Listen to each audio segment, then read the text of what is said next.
105.5, The Fan. All right, welcome in. This is what we like to call a tavern tour stop. We do this. Actually, I've been doing this for the past over a year now with the tavern tours. Monthly, we go to a place that can be described as just a great bar. I mean, a tavern, a dive, things of that nature. We have covered a lot of ground with it to this point. No doubt about it. Now, I will say this. I have been here a number of times, both at this location off of Pendleton Pike and then at the Southport Road location down on the south side, and I absolutely love it, as do you. Whiskey Business off of Pendleton Pike. I'm assuming this is not Geist. It's not McCordsville. Is it Oak Landon? But we're off of Pendleton Pike right here is our location. So we're at Whiskey Business. This is our tavern tour stop with Brent Halverson and Heaven Hill Distillery. Yesterday was outstanding. We'll dive into that coming up in just a minute. But I did want to remind you, because this is your kickoff to a weekend. There is no better way to kick off your weekend than to join us, because, as usual, Brent Halverson will have the free samples flowing. You can watch us in, listen, I would love for those that watch Inside the Lounge via YouTube Live. I'll wave at you right here. Brent can see you as well. I would love for you guys to join us, and then we can do our thing inside the lounge as you're live here. This is a spectacular way to kick off a weekend here at Whiskey Business off of Pendleton Pike. Tavern tour stop for the month of March in 2023. Now, quickly, I'll get to a couple of things and bring on board Brent Halverson for you, too. Yesterday was outstanding. Joe's Grill, Castleton to kick off the Major League Baseball 2023 campaign. My Reds lost, which you might as well, if you're a Reds fan, get used to. And then reportedly, somebody said they ran out of hot dogs before the end of the game, which is great. That's exactly what you want. I don't know if that is exactly true, but the truth is they did lose, but we did not, because we had an outstanding time at Joe's Grill yesterday, and a shout-out to Ryan Nally for having us per usual. The fourth year we have kicked off the Major League Baseball season at Joe's Grill, and it was absolutely outstanding. Doug Bowles, Speedway president, made the announcement of the Carb Day Entertainment being Soul Asylum opening up for Bryan Adams, and then we've never done this before either. In the 6 o'clock hour, we had some time, so we rocked to a little bit of Anything Goes, and both Brent Halverson and Doug Bowles were on board with Anything Goes. That's the first time we've ever done that with anybody besides me. That was awesome yesterday, and we thank everybody that came out, and we thank Ryan Nally and Ryan Miller and everybody for having us over there for the opening of the Major League Baseball season. I'll give you the schedule coming up in just a bit, but I did want to update you on a couple of things.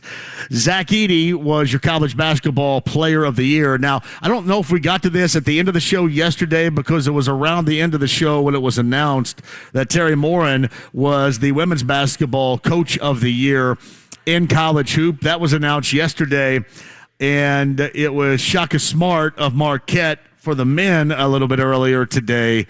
And as I mentioned, Zach Edey of Purdue, he was your player of the year in college basketball, as a lot of people were believing, looking forward to, understanding he was going to be. This also is under the category of not really surprising news that Jalen Hood-Schifino, the outstanding freshman, the freshman of the year in the Big Ten for IU, is going to forego the remainder of his college career, and he is going to make himself eligible for the NBA draft coming up in June.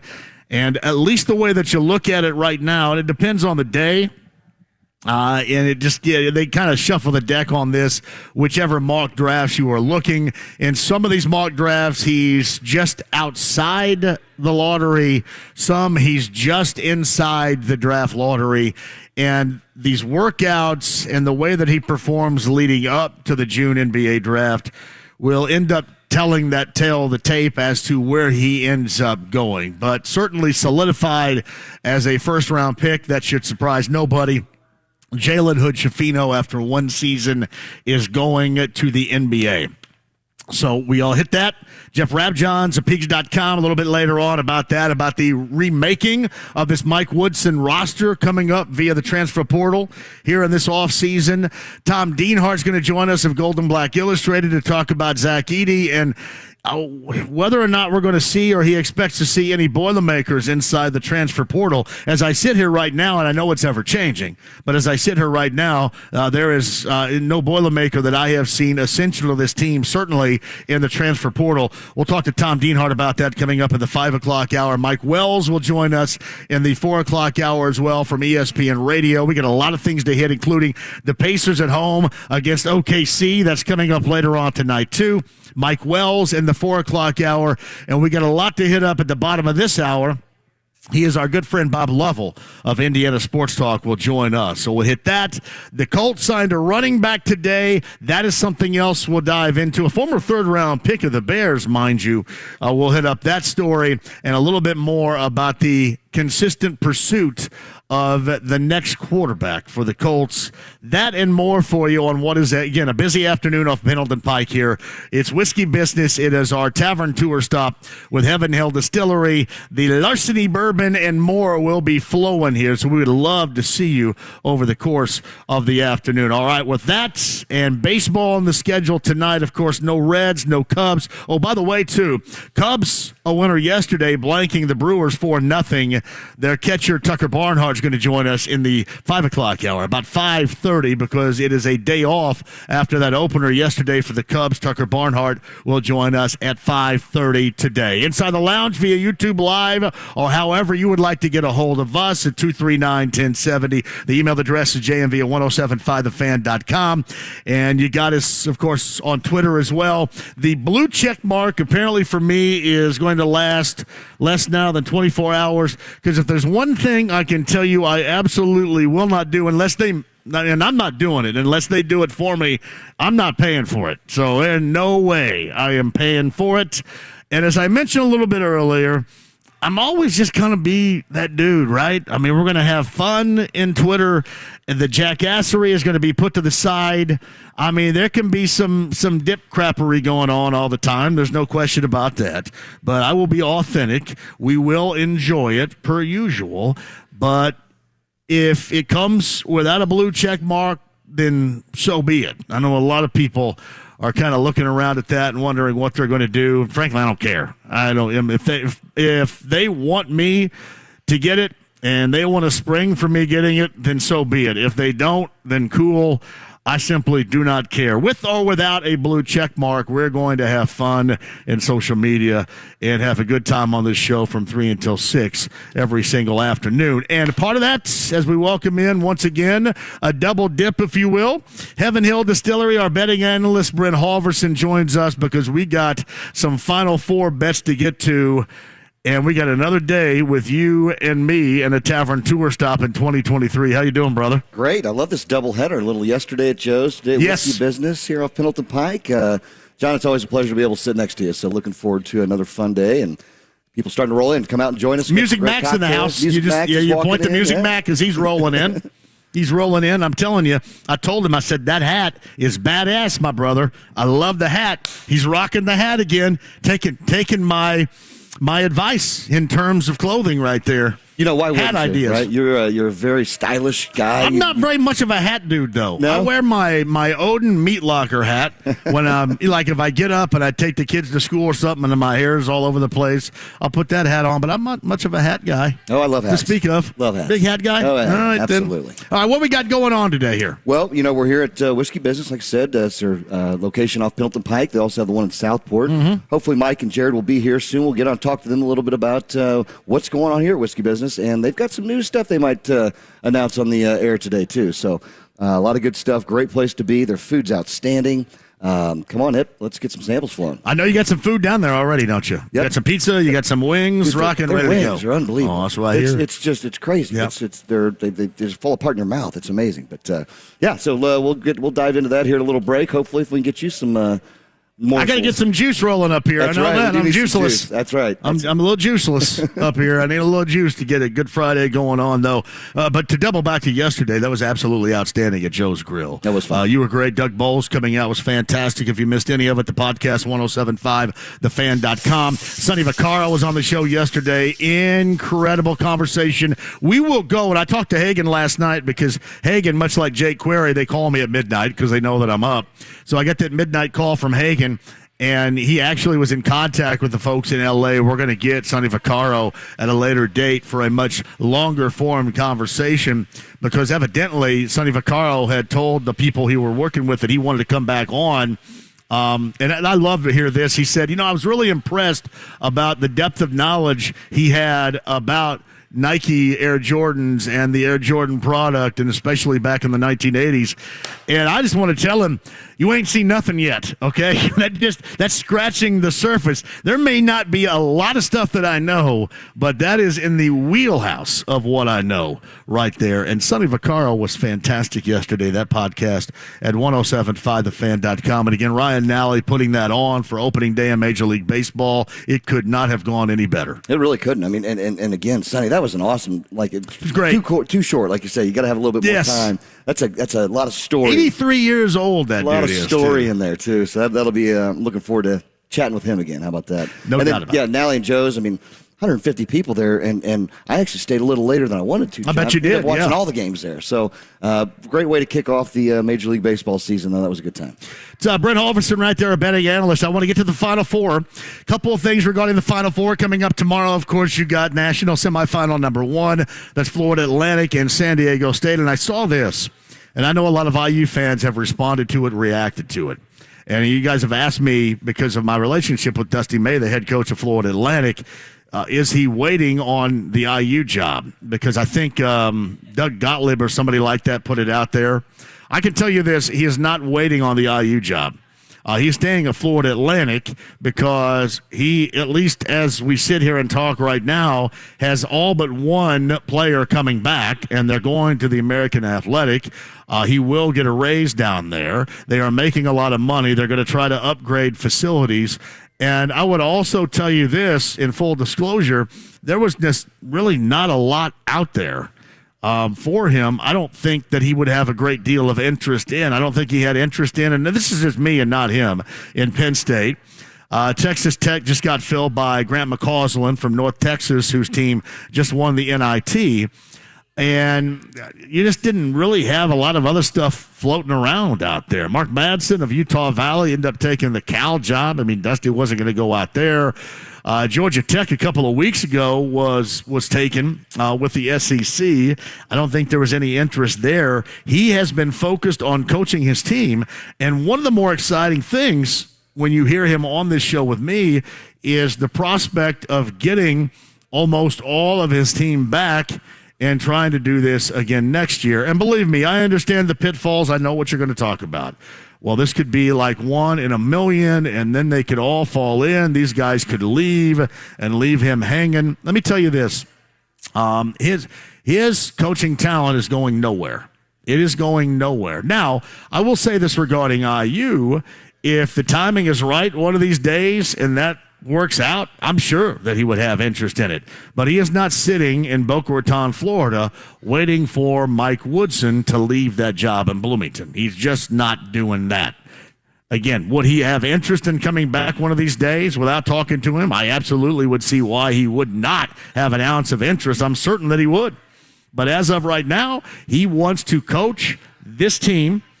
He's bringing, again, all, as we see on paper right now, back all but one. And we'll see how that goes here with the transfer portal. And you get staffs and coaches out there trying to poach right now. But in terms of a robust job market, it really hasn't been that, right? I mean, you're talking, VCU was open. It's not now. Utah State, I think, may be open now. I don't know if it's been, a system that's taken over there. It's not been robust whatsoever. And I know a lot of people are thinking because Doug Gottlieb said something like he's waiting around for the IU job. He's not waiting around for the IU job. Not doing that whatsoever. I'm sure he would have interest in it one of these days if it came open. But let's just face it. I mean, Mike Woodson's going to be there at least 3 or 4 more years, right? Who do you think is going to be in their gigs longer moving forward here? Mike Woodson down in Bloomington or Chris Ballard here as general manager of the Colts? I think Chris Ballard's got at least 3 more years going on right now. I mean, easily 3 more years. And again, we can debate that, whether or not you believe it. If things go absolutely haywire, maybe that changes things a little bit. But as far as the way that you look at it right now, I think Ballard's at least got 3 more years here. You know how I feel about that, but how I feel about that didn't matter. It's only about how the owner felt about that. And the owner's moving forward with Chris Ballard. And I know the owner wants to win right now, wants to see certainly results. I don't know what you're going to look for coming up in this reboot, if you will, year 1 of the reboot, year 7 for Chris Ballard in terms of Ballard's time here. But unless everything goes absolutely down the toilet, then it's going to be another year and then another year after that. And with Mike Woodson down in Bloomington, at least 3 to 4 more years, you think? At least 3, right? I don't know what the contract says. We'll talk to Rabjohns about that. But I'm here to tell you, there is no doubt he would have interest in IU, but he is not staying in Boca Raton on vacation waiting out Mike Woodson at IU. He's going about his business the best that he knows how, and that's coaching up a group that he really likes, most of which are coming back after this season, or at least, again, are expected to come back after this season. We'll see actually what happens. But I'm really happy for him. That's Dusty May, Florida Atlantic. That's Brian Dutcher, San Diego State. That's national semifinal number 1. I know, Brent, you've looked over the numbers as our betting analyst. What do you like about that matchup? Number 1 coming up tomorrow night in Houston.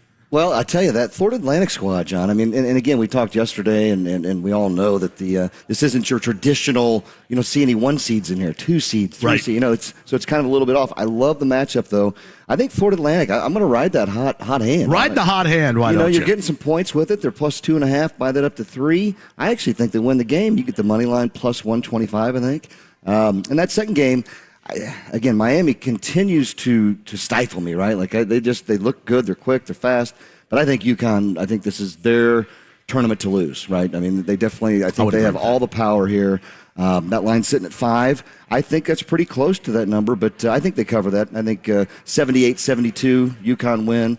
And I do like Florida Atlantic. 69-68. How about that? We'll go ahead and in that game number 1. Yep. Listen, I do think when you look around in both of those games, even as well as Miami has played, and by the way, we're pretty close to where Nigel Pack went to high school, of course, at Lawrence Central, starred at LC, went to Kansas State, transferred down to Miami, and has worked out fantastically for him. They're as hot as anybody right now, no question about it. But, man, that UConn team, as we've talked about all week long, can get you in a variety of ways. They can get you going big. They can get you going small. They have shooters. This is an incredible team in terms of having all that you need, and they really haven't been tested that much yet. I will tell you this. I would expect Miami to give them a much better test than they have seen so far, just the way that Miami is playing.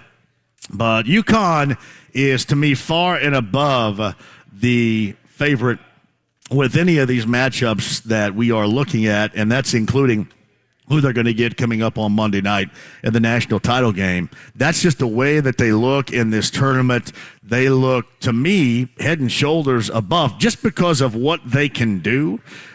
In versatility, they look head and shoulders above a lot of what we've seen. But again, it's one game.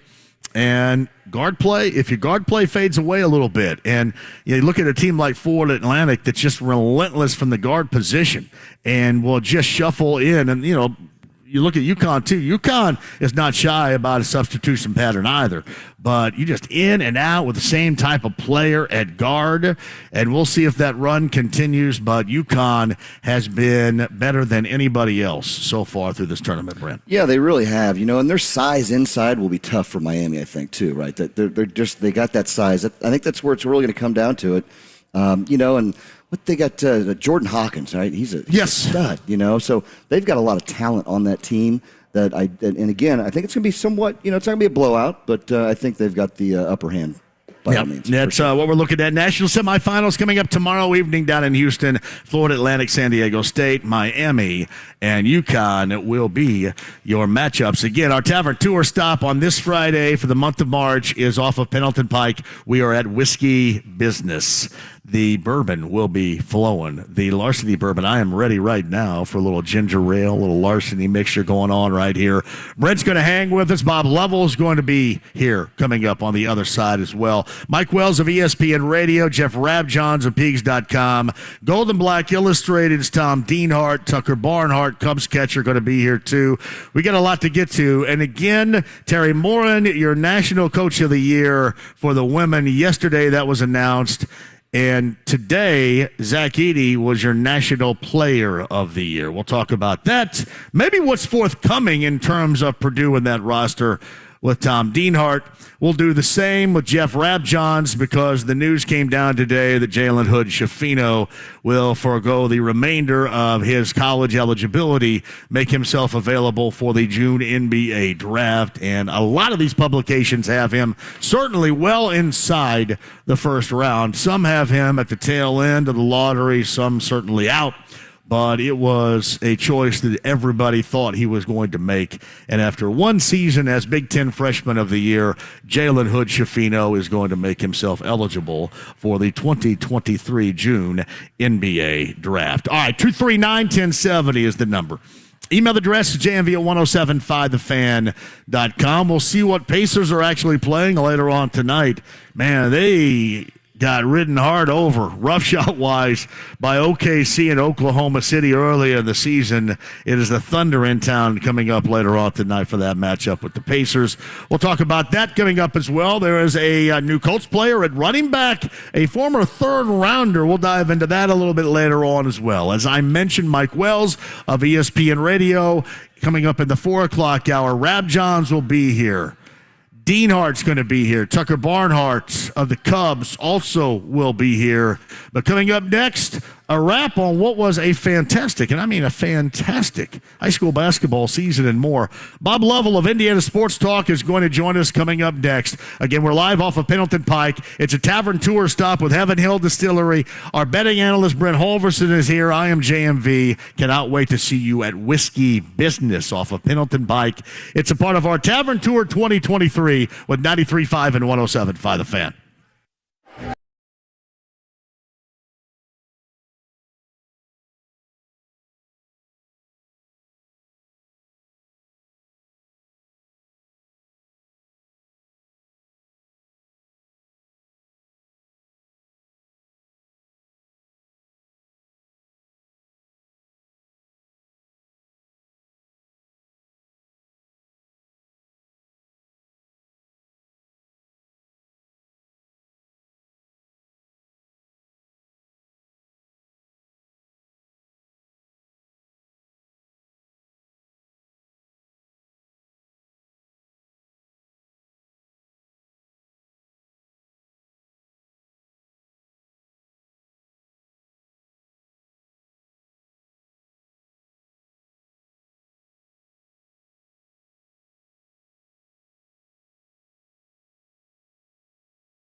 off of Pendleton Pike.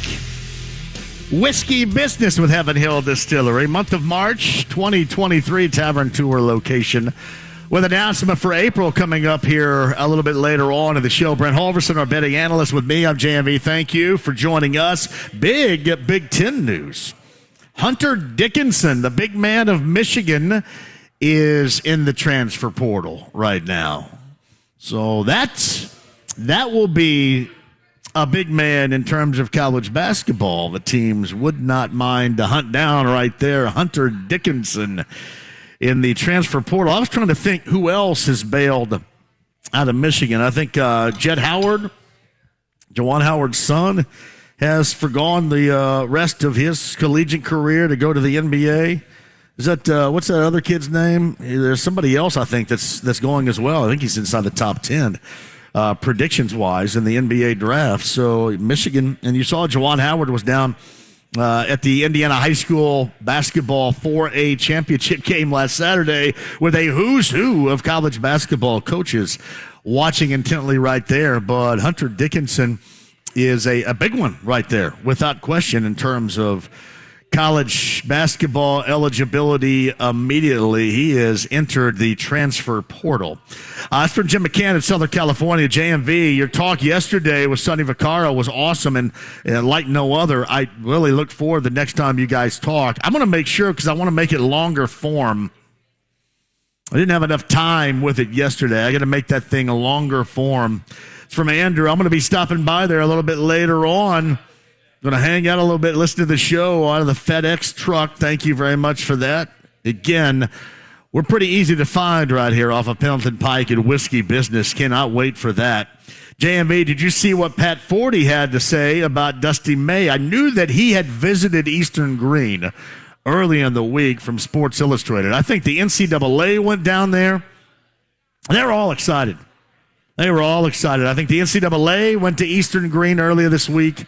I know Pat Forty went to Eastern Green from Sports Illustrated. I believe Brad Brown of RTV6 did a wraparound segment on RTV6 during sports where he did something from Eastern Green as well. Jamie Hudson's a friend of mine. He's the head coach down there. Nathan Martindale, I believe, is the AD down there or something down there. He does something down there. He's a Martindale, for goodness sake, so he's got to be down at Eastern Green. But they all went down there and did stories on Dusty May of Florida Atlantic. So that was pretty cool right there. Anyway, I saw the story. This was the title of it, courtesy of SI. FAU's Dusty May doesn't project the image of a coal miner's son, but his blue-collar upbringing in Greene County, Indiana, played a defining role for the man and the coach right there, too. And there was definitely a work ethic there, and that kid had that whenever he was in high school. He was the leader on the floor. What you see right there as a leader of his collegiate basketball team was exactly the type of player that he was back in high school. And also 1 year he spent at Oakland City as a player and then bounced and went to IU, became a manager, and got going on his career. But certainly the work ethic with him was there. And a lot of you have asked me, because you saw Doug Gottlieb have that post earlier today, that the reason why Dusty is staying because he is waiting on the IU job to open. That is not altogether true. Would he take the IU job if offered? Yeah, there's no doubt about it. Would he have interest in that IU job if offered? I'm sure that he would once Mike Woodson is done there. But that's not coming anytime soon. And I can tell you this, he's staying at Florida Atlantic because they are going to be good with the makeup of this team again next year. Now, again, that's provided that they all come back. And now with this era of the transfer portal, see, this is one thing about the transfer portal, and I'm not all the way on board with it. But doing this as long as I have done this, the one thing that fans, that listeners love is talking about anything free agency. It's almost to a point where you like free agency more than you do the actual games. You can't wait for NFL free agency in that second week of March. that's for you. It's almost like, even in terms of the Colts not doing or not being that active to the point where you want them to be, but it's something that you wait on, and really you can put that in anticipation terms of the start of the season. I mean, free agency, same thing with the NBA in July. I mean, you get that period where you start hearing stuff and then everything is concrete. I think the second week of July in NBA free agency is kind of interesting. Major League Baseball, the hot stove free agency, it kind of lost its luster a little bit. But in terms of sports talk and what you really dive into, free agency is at the top of the list with the season itself, with the game itself, with what takes place, what happens itself. No question about that. So in terms of this, in terms of the transfer portal, it does add a layer of interest for you. I think that oftentimes it is absolutely crazy. I can't lie, though. If I were back playing and I had the opportunity to bounce, knowing the person that I was back then, if I was a player, I probably would give myself the chance to bounce too. But at the same time, this much every single year is a little bit too much. I mean, every single year, I don't like what's going on. And in terms of not liking what's going on, that's one thing. But, you kind of jump out of a situation to where maybe there are some issues, and then you want to go to a situation where it's all new start, and everybody wants to kind of compare that to what the coaches are able to do. And to me, it has made it more interesting for a lot of the fans out there because it is, to its truest form, free agency. And that's one thing that we know that you like, right? You love free agency. You guys all dive into free agency. And really, the reason why I hang on to it, it's kind of like in baseball. In baseball, the reason why I would hang on to no pitch clock is not because I didn't even notice too much. Full disclosure, got home last night watching the White Sox and the Astros. I didn't notice. The only thing that I noticed that some of these games were flying by. So I'm cool with that. Some of these things, as far as what I grew up with and what we know to be true now compared to something that changes, oftentimes what you have to do is you just have to see it first. You just have to see it. So I went home last night and I watched the White Sox and the Astros, and I didn't think there was anything egregious that I was missing out on, anything that I couldn't stand. So in terms of going back and looking at me and what I felt about, there not being a pitch clock in Major League Baseball, why do I really care? The one thing that I didn't notice some of these games, like that Cubs-Brewers game, it was a snap and it was over. That was the difference to me. But, making that argument for the pitch clock and me being old school and all that, whatever. But it didn't really take too much away from my viewing enjoyment last night, even if it were just one game, as far as a basis of comparison right here. But when you look at the change of rules, comparatively speaking here, with that of college basketball, most of us kind of viewed college basketball differently. You had college basketball, and then you had the NBA. And now college basketball looks more and more like the NBA every single day. And I know that is tough for some to get a grasp on. And here's what I have done. Here's what I've done to do that. I have just said, I love basketball, and I'm going to be there watching it no matter what. And I'm just going to have to figure out every year where all these dudes are going to end up going. And I certainly have noticed you the fan of free agency. You the fan of wanting to see free agency. You love it in the NFL. You love it in the NBA. And it is a huge topic of conversation in college basketball, even though it still feels, because traditionally speaking, we loved what college basketball was. And now it looks more like the product that I love in the NBA. But I do think the NBA is enough, but a lot of people just aren't willing to make that transition. I, for one, am. To me, when you look at the transfer portal, if you have a mid-major, and you know me, I'm a big fan of a mid-major team, big fan of Indiana State, and I don't know if this is going to happen this year, probably not. I don't know how often it's going to happen, but I would bet you more times than not. And Michael Lewis has had to deal with that too. You get Peyton Sparks, who has always been an IU fan. Michael Lewis knew that. We talked to him last week. That's right when Peyton Sparks decided to go into the transfer portal. You kind of knew that while he was saying all the right things, that still stings these mid-major coaches. It just does. Even though you say all the right things, because you don't want to turn anybody off. You may not completely believe that it's your job to make sure these kids end up going to another college team and thriving at a higher level, but you do have to say that. And you say all the right things because you don't want to turn anybody off with the possibility of bringing that person to Muncie or to Terre Haute in the future. But that can have certainly an ill effect on those mid-majors that are out there. But you love free agency, and I think most everybody right now seems to be on board with it because the chatter is thick. Hunter Dickinson is a new one inside the transfer portal, and that is a big one, the Michigan Wolverine big man in the transfer portal. We'll talk about that and more with Jeff Rabjohns coming up at the top of the hour, too. Zach Edey is your National Basketball Player of the Year. I should say your National College Basketball Player of the Year. And Jalen Hood-Schifino is off to the NBA. So Jalen Hood-Schifino off to the NBA, and we already knew that Mike Woodson and company had a lot of ground to cover anyway, but even more so now. But that was something that everybody understood that he was going to bounce, and that's exactly what he did. Talk to Jeff Rabjohns of Peaks.com about that coming up at the top of the hour. Mike Wells of ESPN Radio, bottom of the four.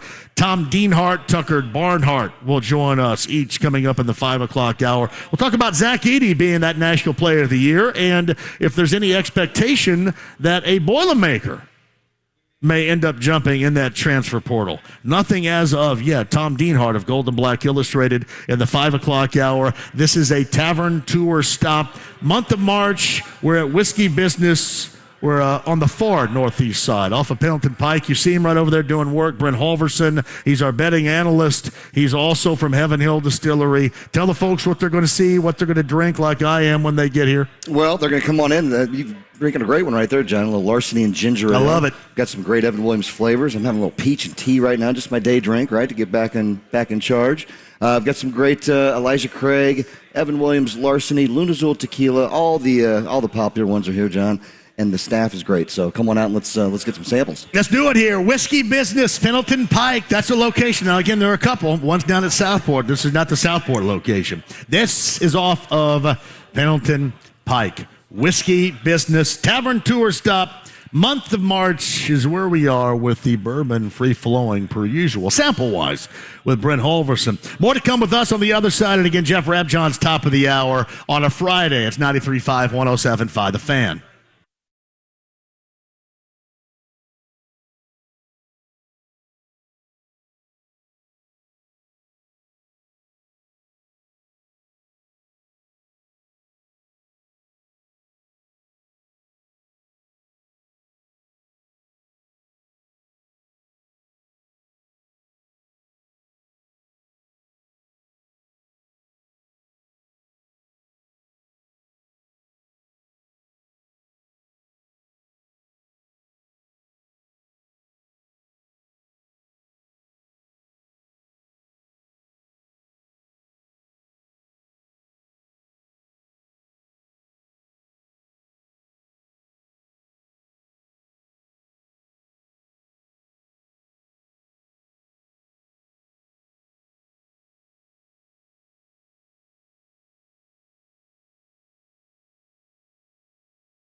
fan. Hey, a quick shout out to my bros. I love this because Dave Smiley of the Smiley Morning Show is very jealous of the fact that his friends like me better than they do him. Good to see you, Matt. How you doing, man? I love that. Shout out to my bros over there, the Smiley Bros. This is the day, by the way, the quarterback Matt Ryan is due an $8 million payment. Again, that is by today from the Colts. $8 million due to quarterback Matt Ryan, with another $12 million guaranteed for 2023 right there. So $8 million. $8 million for Matt Ryan today. Please, somebody still got to tell me, because we had gone over this long before the start of the season. It was Ballard that said, maybe it was Reich that said, one of the two had said that it took them all of 90 minutes of tape to see that Matt Ryan was going to be good to go and is as good as ever. And it was not even close. Like, Wentz was better than that. Rivers was a lot better than that. Most of you would have rather had Jacoby Brissett than that. Thank you very much. But $8 million, I'll tell you what, if you're a quarterback, what a great business. $8 million for Matt Ryan today. And then 12 more coming up a little bit later on. And that according to ESPN.com. I'll turn it over to somebody right now that's not going to get paid $8 million, but we're glad he's here. He's worth $8 million to us. A part of Heaven Hill Distillery, our betting analyst, Brent Halverson, is here with the larceny flowing right now to our tavern tour. Stop is at Whiskey Business off of Pendleton Pike today, which is awesome. It is. Everybody's starting to roll in. All the bros coming in. Smiley. He must be losing his charm out there, John. Got everybody coming out. So, yeah, get out and join us. Just talked to Mike back there. Mike's here. He's going to get up and join us, talk a little bit about Whiskey Business location here, the one in Southport, and a new little treat that is coming soon. So looking forward to that. A new little treat coming soon. That's right. Huh? Absolutely right. JMV, is Matt Ryan getting paid $8 million for as far as he could throw it down the field, 8 yards? Probably so. Like $1 million a yard right there. What an absolute disastrous mess. No, it is. What was worse this past year? Was it just the complete misevaluation of Matt Ryan and going out and getting him, or bringing in Jeff Saturday midseason? What was worse? Well, obviously you're going to say quarterback, because I'm just going to say decision-wise and what it turned it into. What? Just a comedy of errors last year. It really was. And hopefully they can start fresh, right? Get something great in the draft and really start and build that program back up. So, but hey, don't have the drama going on with darkness retreats and will you trade me, not trade me going on like they do in Green Bay, so that's Aaron Rodgers. I'm assuming as a Green Bay Packers fan and somebody who once loved Aaron Rodgers, you've moved on. I've moved on. I think most everybody has. I'm sure. This is, it's deja vu from Brett Favre 15 years ago almost, and it's even a little bit more dramatic, which, we don't need the drama. Let's move on. Let's get Jordan Love. As long as Aaron Rodgers doesn't send out pictures, pictures. Right. Like Brett Favre did. Yeah, and then go to Minnesota the next year. And exactly. But, that's a mess. But this past year, when you look at Matt Ryan, $8 million, they still owe him $12 million. Crazy. And we sit here on a daily basis kind of wondering why they're not taking a more significant look at Lamar Jackson. I'd be the first to tell you, Lamar Jackson, if there is anybody in this world that has that level of talent as a former MVP at quarterback, is going to be motivated. This should be for him the ultimate motivation. But giving up as much as it would cost, and then hearing Jim Irsay talk a little bit earlier this week, and I understand, again, Colts fans, you're hard up. You're like me when I was in 7th grade. We went on the skating party. It was Ladies' Choice Snowball at the Western Skateland in Bloomington. All the girls went over and grabbed their dudes. Guess who was left on the wall? That was me. Just like me, very hard up. They're hard up. I was left on the wall. I just got a very Why'd they leave me on the wall? That was awesome. And really I should be scarred into never wanting to hear REO Speedwagon again, because anytime that I heard "Keep on Loving You," I knew it was going to be Ladies' Choice Snowball, and I knew against the wall would be me while all my friends are skating around holding hands. Do you know why that is, John? Girls. Why you were standing back there? They thought you were out of their league, right? Yeah. They didn't feel maybe in a different way. Yeah. In a different way.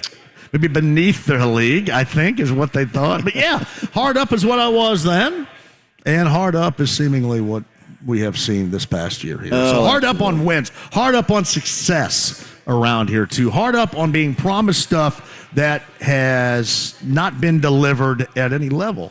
So if there was a quicker fix, and really it could be a longer term fix, but if there was a quicker fix, this is certainly it. But it makes zero sense to be doing that right now. And I think Jim Irsay told everybody that earlier this week. Yeah, he said money's not a problem. We all know that that's not a problem, right? Honestly, I think if they can really get a good, they got a great pick, so they're gonna have a great option there. Just got to see how it's gonna fall. But a lot of people talking about Lamar Jackson. Man, that's a big investment. You have to give up. You have to mortgage your next couple of years. He's one of those guys. He is a tremendous talent, but he's also, with the way that he plays, he's a lot more how many years are left, right? Yeah. I just think everybody's so physically burnt about the quarterback position around here. If anything is believable in terms of expediting a winning process, they're going to be on board. And I'm not blaming Colts fans for that. Not blame them at all. That's I asked a moment ago about how in the world can you make that misevaluation? I think that was for the same reasons that we're talking about right now. And even in terms of the general manager and the head coach, you just see something and you know that the owner has, people talk about, it was Carson Wentz and the way that he played is the reason why the Jim Irsay didn't want him back. No, it wasn't that. He just didn't want him back because he didn't like him. He didn't like him in the middle of the Jacksonville game. At the end of that season, the year before last, he was trying to figure out how in the world he can get off this team and what would be the financial ramifications. He just didn't want him. It had nothing to do, or I should say this, it didn't have as much to do, his play on the field, as it did the other aspects. But you can look at that misevaluation as Matt Ryan, much of what I'm talking about right now. Now, this is with the team. This is with the general manager and the head coach, and I'm talking about us. I'm talking about you, the fans out there. But you're so starved right now, it's like any port in the storm for you. And it almost felt like it was the same thing last year when you bring in Matt Ryan, because you're thinking, all right, well, the owner says we got to get rid of this guy, and we got rid of this guy, and now we got to have somebody. Oh, yeah, whatever, this guy looks good. Oh, yeah, 90 minutes of film, this guy looks good, and then you find out that he can't throw it 10 yards. You think back to, look what the Andrew Luck decision did, right? It just put things in shambles. And they're Colts still trying to catch up from that. So it'll be interesting to see. And again, I think they're going to start fresh and hopefully get some good generational talent to come in for the next 15. The Big Ten Freshman of the Year, Jalen Hood-Schifino, is going to the NBA. We'll talk about that and the others, including Jordan Geronimo, Tamar Bates, that are leaving the IU basketball program. What Mike Woodson will do regarding that, and the rest of the Big Ten. The transfer portal got a little bit larger today with Hunter Dickinson, the big man from Michigan, going in too. Jeff Rabjohns of Peaks.com joins us next. We are live at Whiskey Business. Tavern Tour Stop with Heaven Hill Distillery, the month of March off of Pendleton Pike with 93.5 and 107.5 The Fan.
The Fan.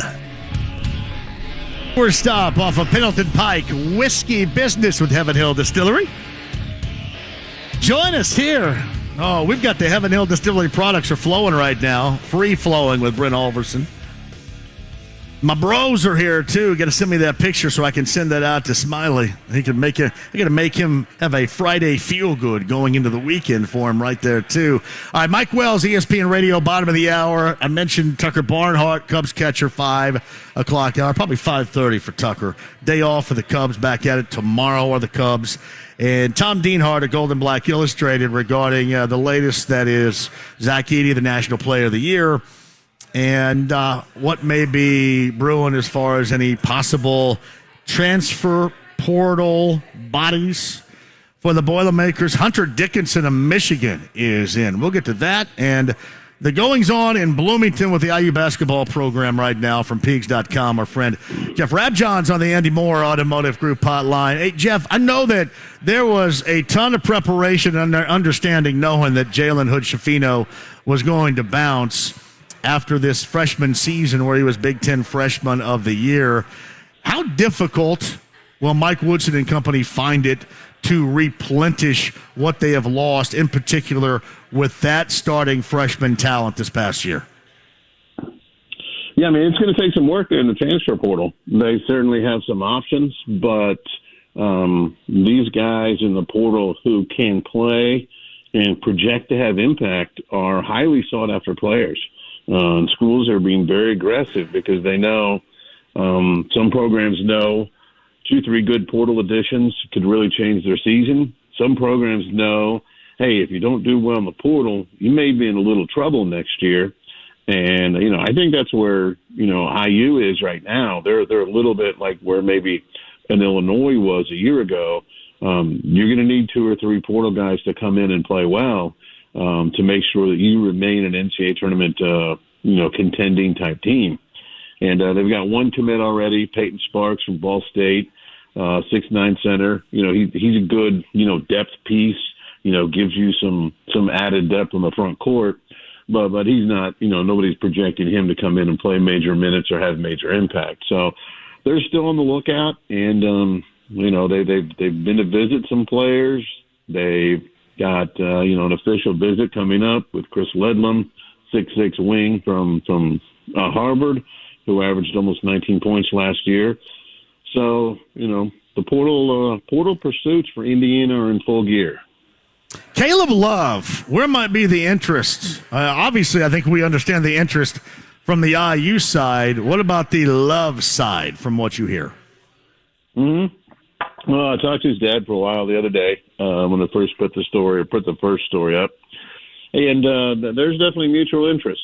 He wants to go to a place where they're going to win. He wants to go to a place where the court will be spaced. He wants to go to a place where there's somebody who has an understanding of how to get guards prepared for the NBA.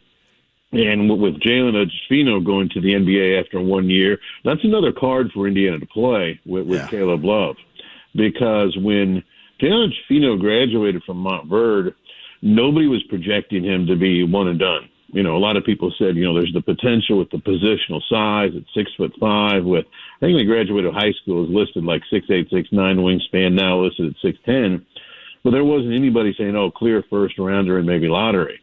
Well, Woodson did a really good job with Jalen Hood-Schifino, really developed his ability to play in the ball screen, make decisions, turn the corner, hit those pull-ups, understand when he's going against hedges, understand when he's going against drop coverages, how to function in a variety of settings.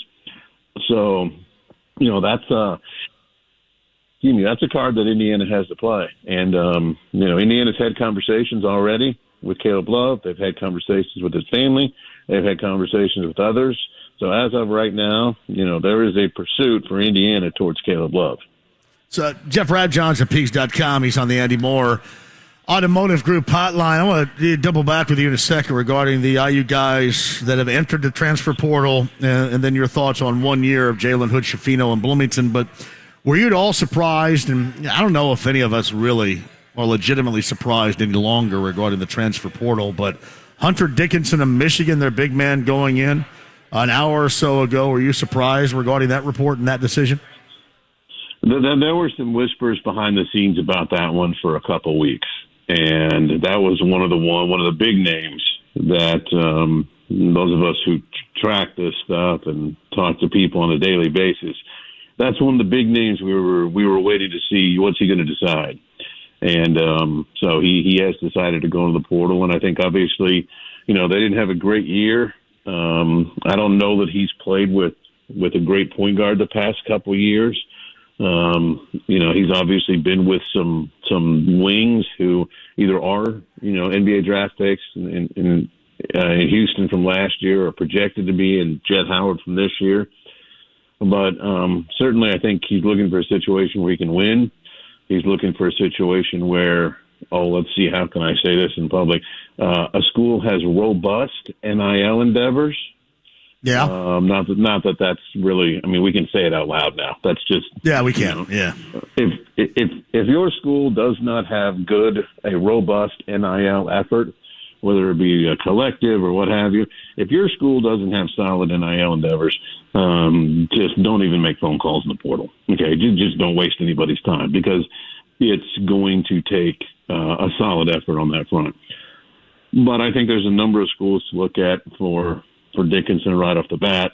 Some people think Kentucky. Some people think Georgetown. He is a kid from the DMV, played for Team Takeover out there in the D.C. area. So some people are pointing to Georgetown and Maryland, schools like that. Other people say, Kentucky was really close to landing him out of high school, so pay attention to Kentucky. But we'll see. But he will be very coveted. There's no doubt about that. So Jeff Rabjohns, who joins us, I know you probably track this a little bit too. I just don't know to what level. But where does IU stand in terms of their NIL department and what they have compared to the other schools out there? Have you run a test on that? Do you know?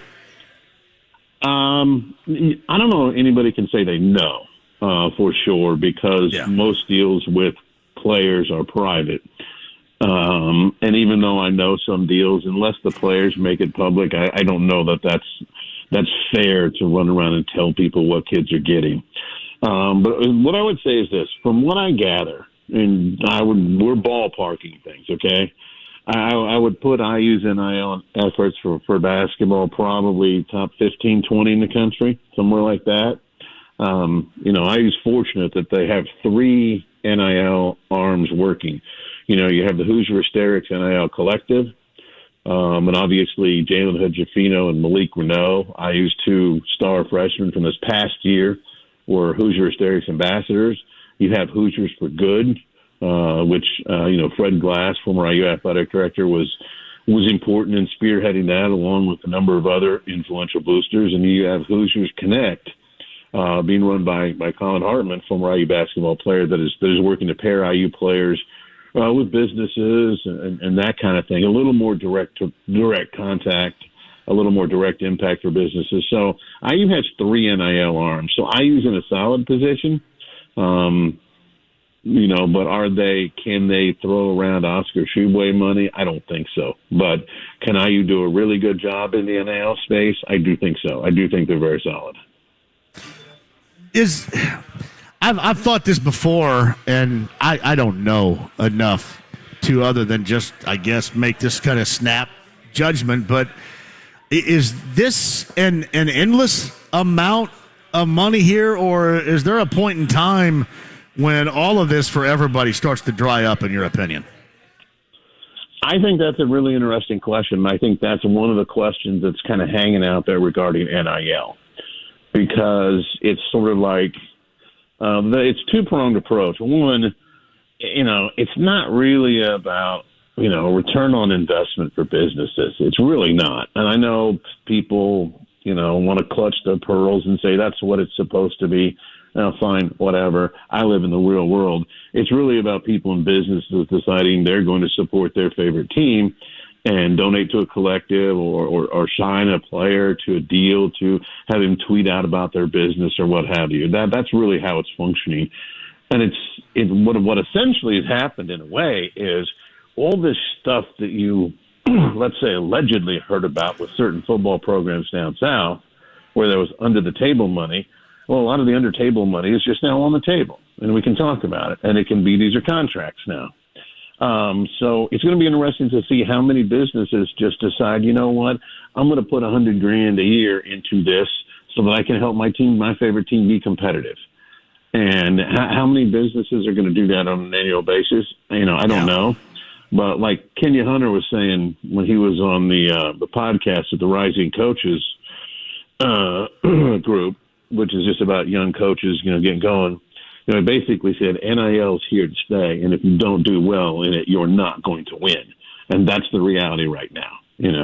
I know we're still early in NIL. You still have some people who tweet, I don't want to pay the players. Well, okay, good. Go cheer for Anderson or Wabash or DePaul. Seriously, the world has changed, and the players are going to get money, and the schools that have a very healthy NIL situation are the ones that are going to be in the best position to attract the most talent. Jeff Rabjohns of Pigs.com joins us, and, obviously there's a great example of that within the transfer portal and the NIL of being really near to where I sit right now, coming out of LC and going to Kansas State and Nigel Pack and what he has accomplished as a part of that Jim Larrañaga Miami Hurricane team. That probably will help build the theory that, hey, you get guys like this, and that's a difference between, going out in an early round or getting to a Final Four in surprising fashion like this. Well, sure it is. And I think, the Miami NIL deals maybe are a little more known than others because, John Ruiz, the big booster, decided he was going to announce them. So he did, and he claimed he gave Nigel Pack $400,000 in a car. And I'm assuming what he's saying is true, but we are making an assumption, and there were similar rumors about Isaiah Wong got. Isaiah Wong, their terrific guard who was ACC Player of the Year. Jordan Miller, their outstanding wing, who was their second leading scorer, a little over 15 points per game. John Ruiz's tweets, similar situation there. So you're talking about, well over $1 million. If everything that has been tweeted is true, you're talking about well over $1 million for the Miami basketball roster this year. And really, if everything that was tweeted is true, you're probably talking over $1 million for the 3 or 4 main players. Jeff Rabjohns at Pigs.com. He's on the Andy Moore Automotive Group hotline. So along with Jalen Hood-Schifino, who's bouncing now, foregoing his eligibility and going to the NBA draft, Jordan Geronimo, Jamar, you got Bates, you got Geronimo, and you got Duncombe all in the transfer portal. Give me an idea or us an idea where you think these dudes end up.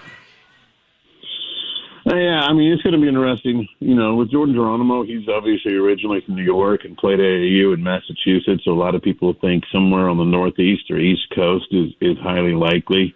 Seton Hall had a lot of interest, so we'll see with Seton Hall's situation if they pursue. There were some rumors about Providence, there were some rumors about Georgetown. Now that Ed Cooley's there, and that situation is a little more stable, so we'll see what happens there with Logan Duncombe.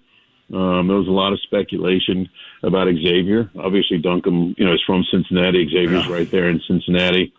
There's people who Logan played for, in high school who have a lot of connections to Cincinnati. A lot, that one really came down to Indiana versus Xavier for his high school recruitment. And then with Tamar Bates, he's originally from Kansas City. So there's been a lot of speculation about teams like Missouri, Kansas State, maybe Marquette, because he originally committed to Shaka Smart when Shaka was at Texas. So I think, and maybe Memphis with Bates, although that's a little further than home. But those are the schools that you hear a little bit about initially. And obviously the lists are bigger than that, but those are just some of the schools that you hear a lot about early on. Hey, Jeff, what do you think is going to be the outcome of Xavier Johnson in his quest to return and get another season?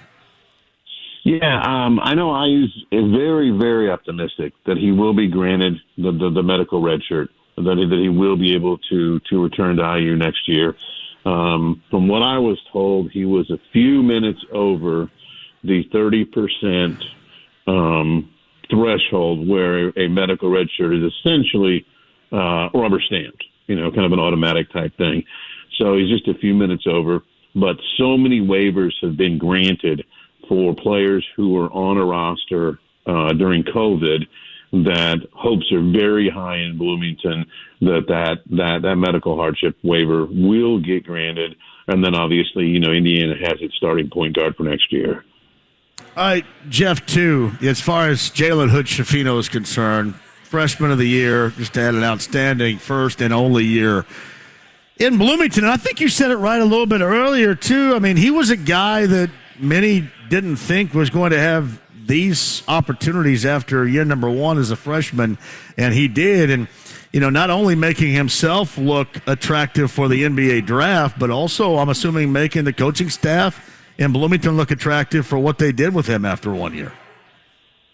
Yeah, there's no doubt that Jalen Hood-Schifino becoming a first-round NBA draft pick, possibly even a lottery pick, we'll see what happens. But he seems certainly destined for the first round. That is a card for Indiana to play in recruiting. And it's something that Mike Woodson, Kenya Hunter, Yasir Rosemont, Brian Walsh, Adam Howard, Jordan Holes, and all those guys, that's something they can all now reference when they talk to guards, whether it be a guard in the portal, whether it be high school players. They've got demonstrated development and demonstrated development of getting somebody where they want to go, which is the NBA. So it's a positive thing for IU in recruiting. I know some people are like, well, I'd rather have him back for next year. I get that from a fan perspective. Very understandable, very normal.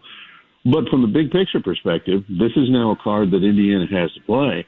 And if you get Jalen Hood-Schifino in the lottery and you get Trayce Jackson-Davis solidly drafted, even if it's, early to mid-second round, you start showing, hey, these guys are getting drafted higher spots than they were projected out of high school. That is demonstrated development, and that is a very nice card to play in recruiting. It is. It's Jeff Rabjohns with us at Pigs.com on the Andy Moore Automotive Group hotline. Before I let you go, I just saw this because a couple of people sent this to me from Doug Gottlieb about the reason he believes Dusty May is staying at Florida Atlantic is waiting on the IU job. While I'm sure that it would be great for Dusty one of these days to be a head coach in Bloomington at IU, I can tell everybody right now that he's not sitting there waiting on it. He's going back to FAU because he believes in what he has returning to Boca Raton.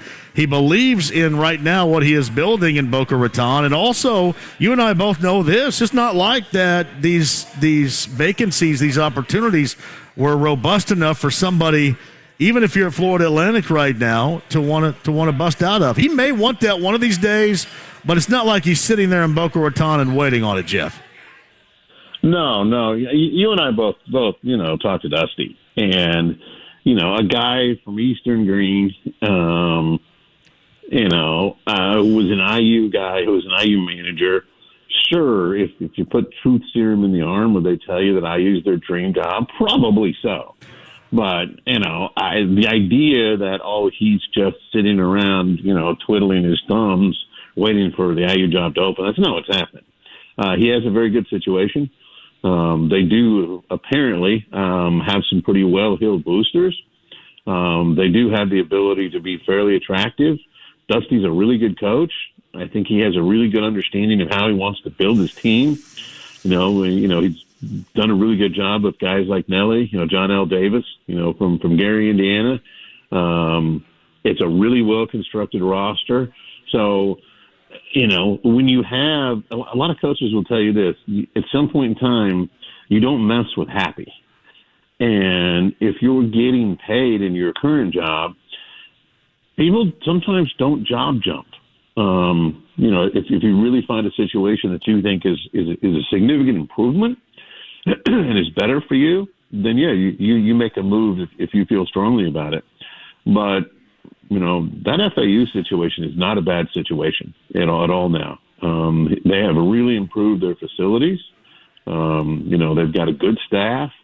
Whenever I get off the phone with you, I've actually got a story from one of our correspondents down there in Florida about the whole staff and, all the people that are involved there, including, the Abernathys, so obviously strong Indiana family there. So I think Dusty may is happy in his situation. Now, is he going to move up at some point in time? Yeah, of course he is. At least I think that would be a reasonable assumption that a very successful coach at a mid-major eventually moves up. But no, he's not just sitting there going, well, IU's not open, so I guess I'll just sit here down on the beach. No, that's not what's happening. No doubt. I thought that was funny. He's just waiting for the IU job. So he's not. He seems confident in terms of his guy's not going anywhere.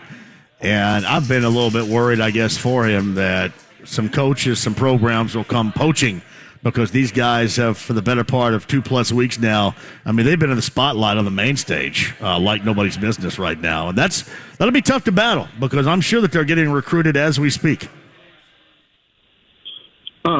Yeah. Yeah, I mean, that's not, yeah. But that's what happens, big schools, check around and see, hey, so-and-so interested, we'd have an opportunity. And obviously, John L. Davis is a really good player. Elijah Martin, good player.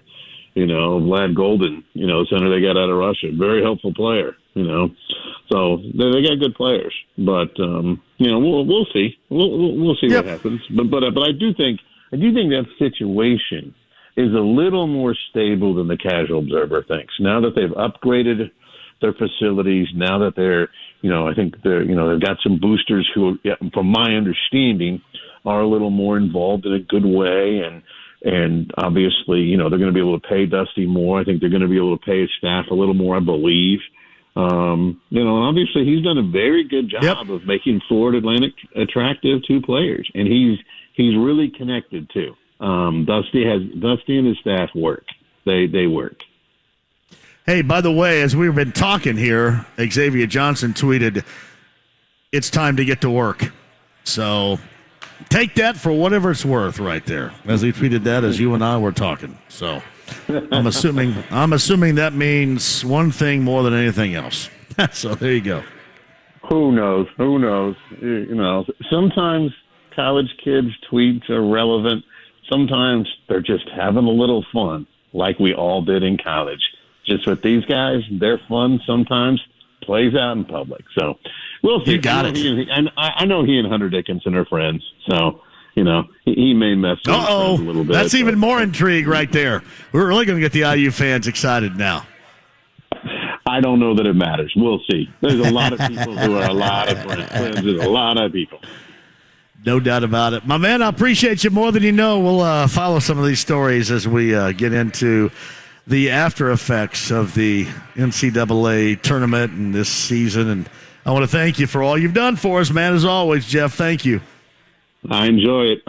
Always good talking to you. You guys have a good afternoon there.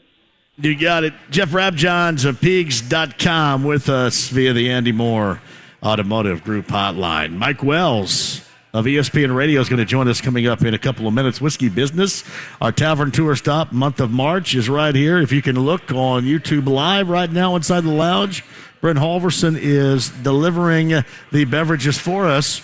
As I do want to do this before we get going into this break and get Mike Wells on the other side, man. We are happy to be here, and Whiskey Business, the place I am during the fall, at least once, it seems, maybe even twice sometimes, with both spots. And there's a reason why we're here today. There is a reason why we're here today, and you don't find much better places and people like this. Mike Dorn here, one of the proprietors here. Mike, thanks for having us, man. Hey, thanks for making this possible. Appreciate it, Absolutely, Brent. absolutely. Got a great spot, and like I say, got the one at Southport. Yep. Yes, sir. And I know there's some new news going on. I don't know if you want to tell us what you got going on with both spots and potentially breaking something else, news right? here. Yeah, with my buddies, our ownership group and all my buddies, we're opening up a smash burger place in Irvington. Nice. Yeah, it's going to be called Smashed Burger Bar, and it's right there by the Irving Theater on Johnson Avenue. That is nice. Congratulations, Yeah, Mike, on yeah. that. That's fantastic. Yeah, it's a real exciting, real, anxiety-filled moment. Sure. Yeah, we plan on opening and hopefully the beginning of May. We're trying to get our beer and wine permit right now, but a little fast casual joint, and we do a lot of smash burgers here, so we're going to take that same concept and scale it down a little bit and hopefully have a good ride with it. Well, I can tell you the burgers here, and John, I don't know if you've had them. They're outstanding. Like I'm really excited to see what that's going to bring, and your food in general. I was just telling you, probably some of the best boneless wing I've ever had.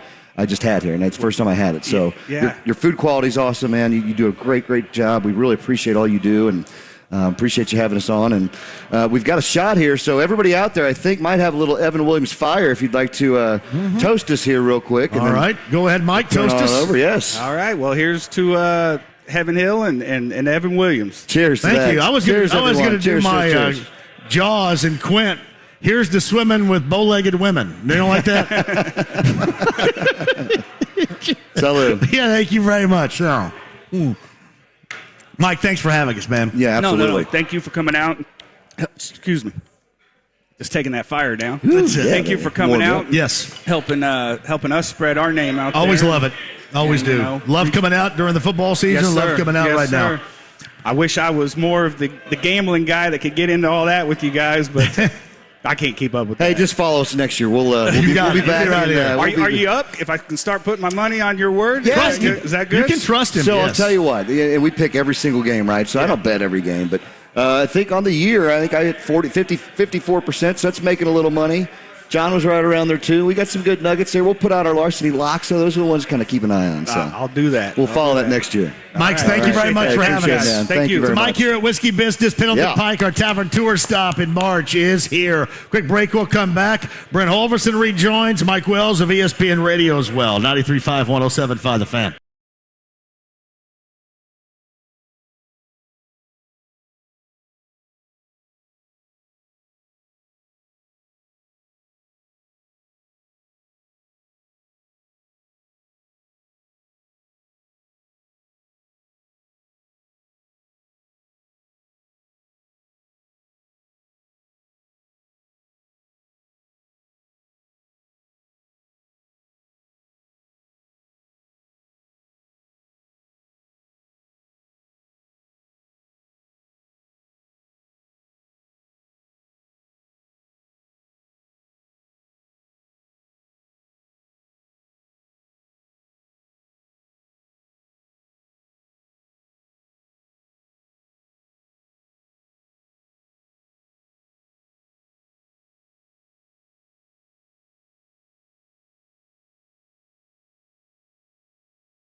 Adams leaving way beyond a shadow of a doubt. Cuts Like a Knife will be one of the hits in the catalog of Bryan Adams. The support band will be David Perner and Soul Asylum. Tickets are available right now. IMS.com, of course, the 2023 Carb Day. That announcement was made yesterday. Bryan Adams and Soul Asylum. Get your tickets right now at IMS.com. Also right now on the Andy Moore Automotive Group hotline. Friend of the show who had an outstanding time. I could see it. I saw it right before me when he was getting deep in on Bobby Brown's Roni. I knew he was having a good night. Mike Wells of ESPN Radio joins us now. You were getting down with your rendition of Roni last Friday night. That was impressive. Man, Jay, I was in heaven a week ago over at the Fieldhouse. I had a great time. Shout out to our guy Dion for taking care of everything for us. I had a number of students who followed me on Twitter and said they were shocked to see me in that mindset. I was like, y'all don't understand. Y'all weren't born when these songs came out. I was on top of the world. You couldn't tell my ass anything. When it came to my singing, you couldn't say a word. I thought I was gonna go on stage and join the fellas up there singing. Telling you. That was, I said this afterwards. I said I'd go to another one. I'd go to another one immediately. It was that good from start to finish. other than when I think Keith Sweat, I don't know if he got tired or he was a little drunk or what. He went off stage and some dude came up there with Teddy Riley and started singing Just Got Paid by the late Johnny Kemp. Other than that, and it was still good. You could not ask for anything better from top to bottom right there. No, you couldn't. That was the best part. It was that that was way better than what we experienced when we went to the concert up in Anderson. I thought New Edition, even our boy Bobby Brown, killed it as far as conditioning goes. He was in shape. He was letting it fly. They were up there for an hour and a half. Did you realize that? No, I know it. Yeah. They gave it to you, man. And you know what, Mike? They gave you every single song, too.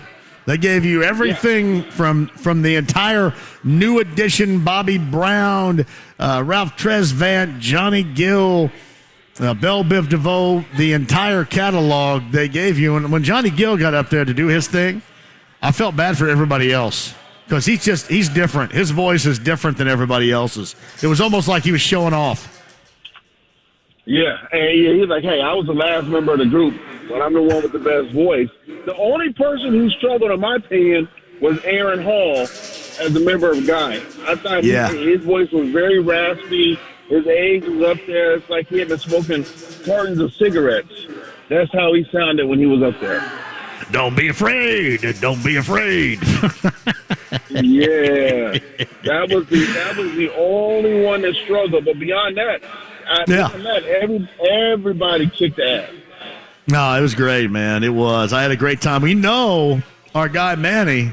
I still haven't heard from Manny. I called him on Saturday, and I wanted to make sure Manny was okay because last time we heard from Manny, he was holed up in a back stall in the bathroom, I think, right? So that's the last time we'd heard from Manny. But he did call in, I think, earlier this week, but he didn't get through. Listen, man, hey, I wonder if Manny was the way he was killing that mac and cheese and the chicken tenders must have given him bubble guts, man. Man, they loved him in the suite next to us. They loved Manny. That was such a good time.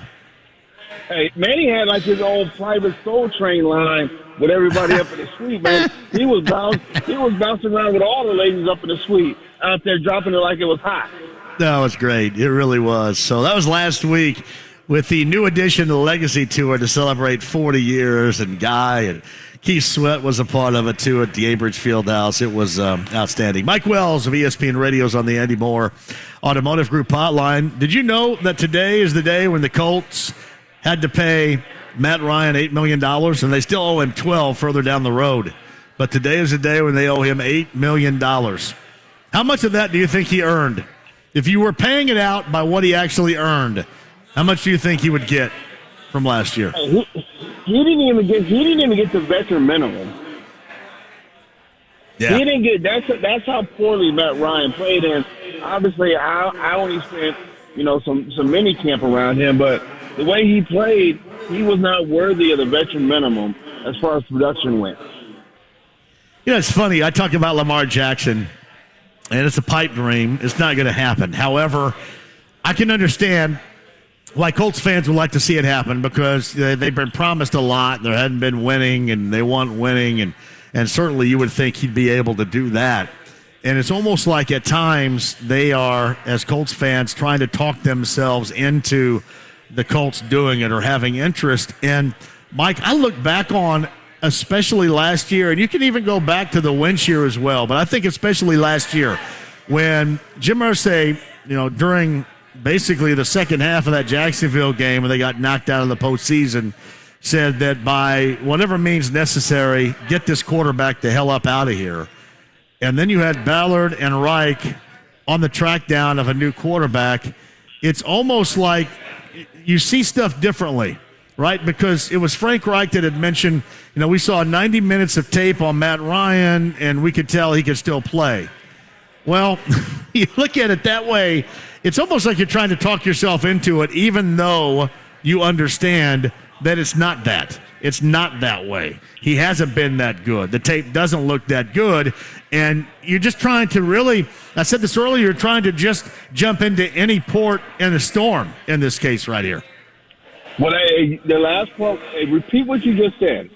Repeat what was the last thing you just said? No, you just need anything. And you're going to talk yourself into anybody at that time. Exactly. And that's what you did. Yes.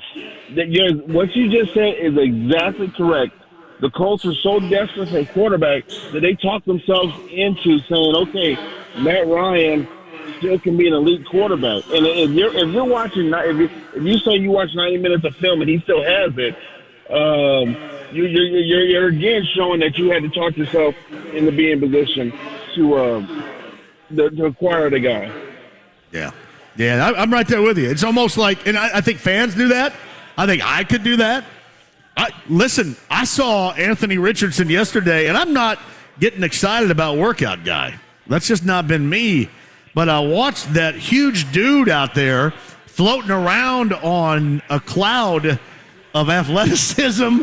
I go, my God, I don't know if he can play a lick at quarterback, but holy crap, this guy is one of the most athletic-looking dudes I've ever seen that wants to play that position. It was incredible. Yeah. So so based off his athleticism, would you say you'd rather have him over Will Levis? Yeah.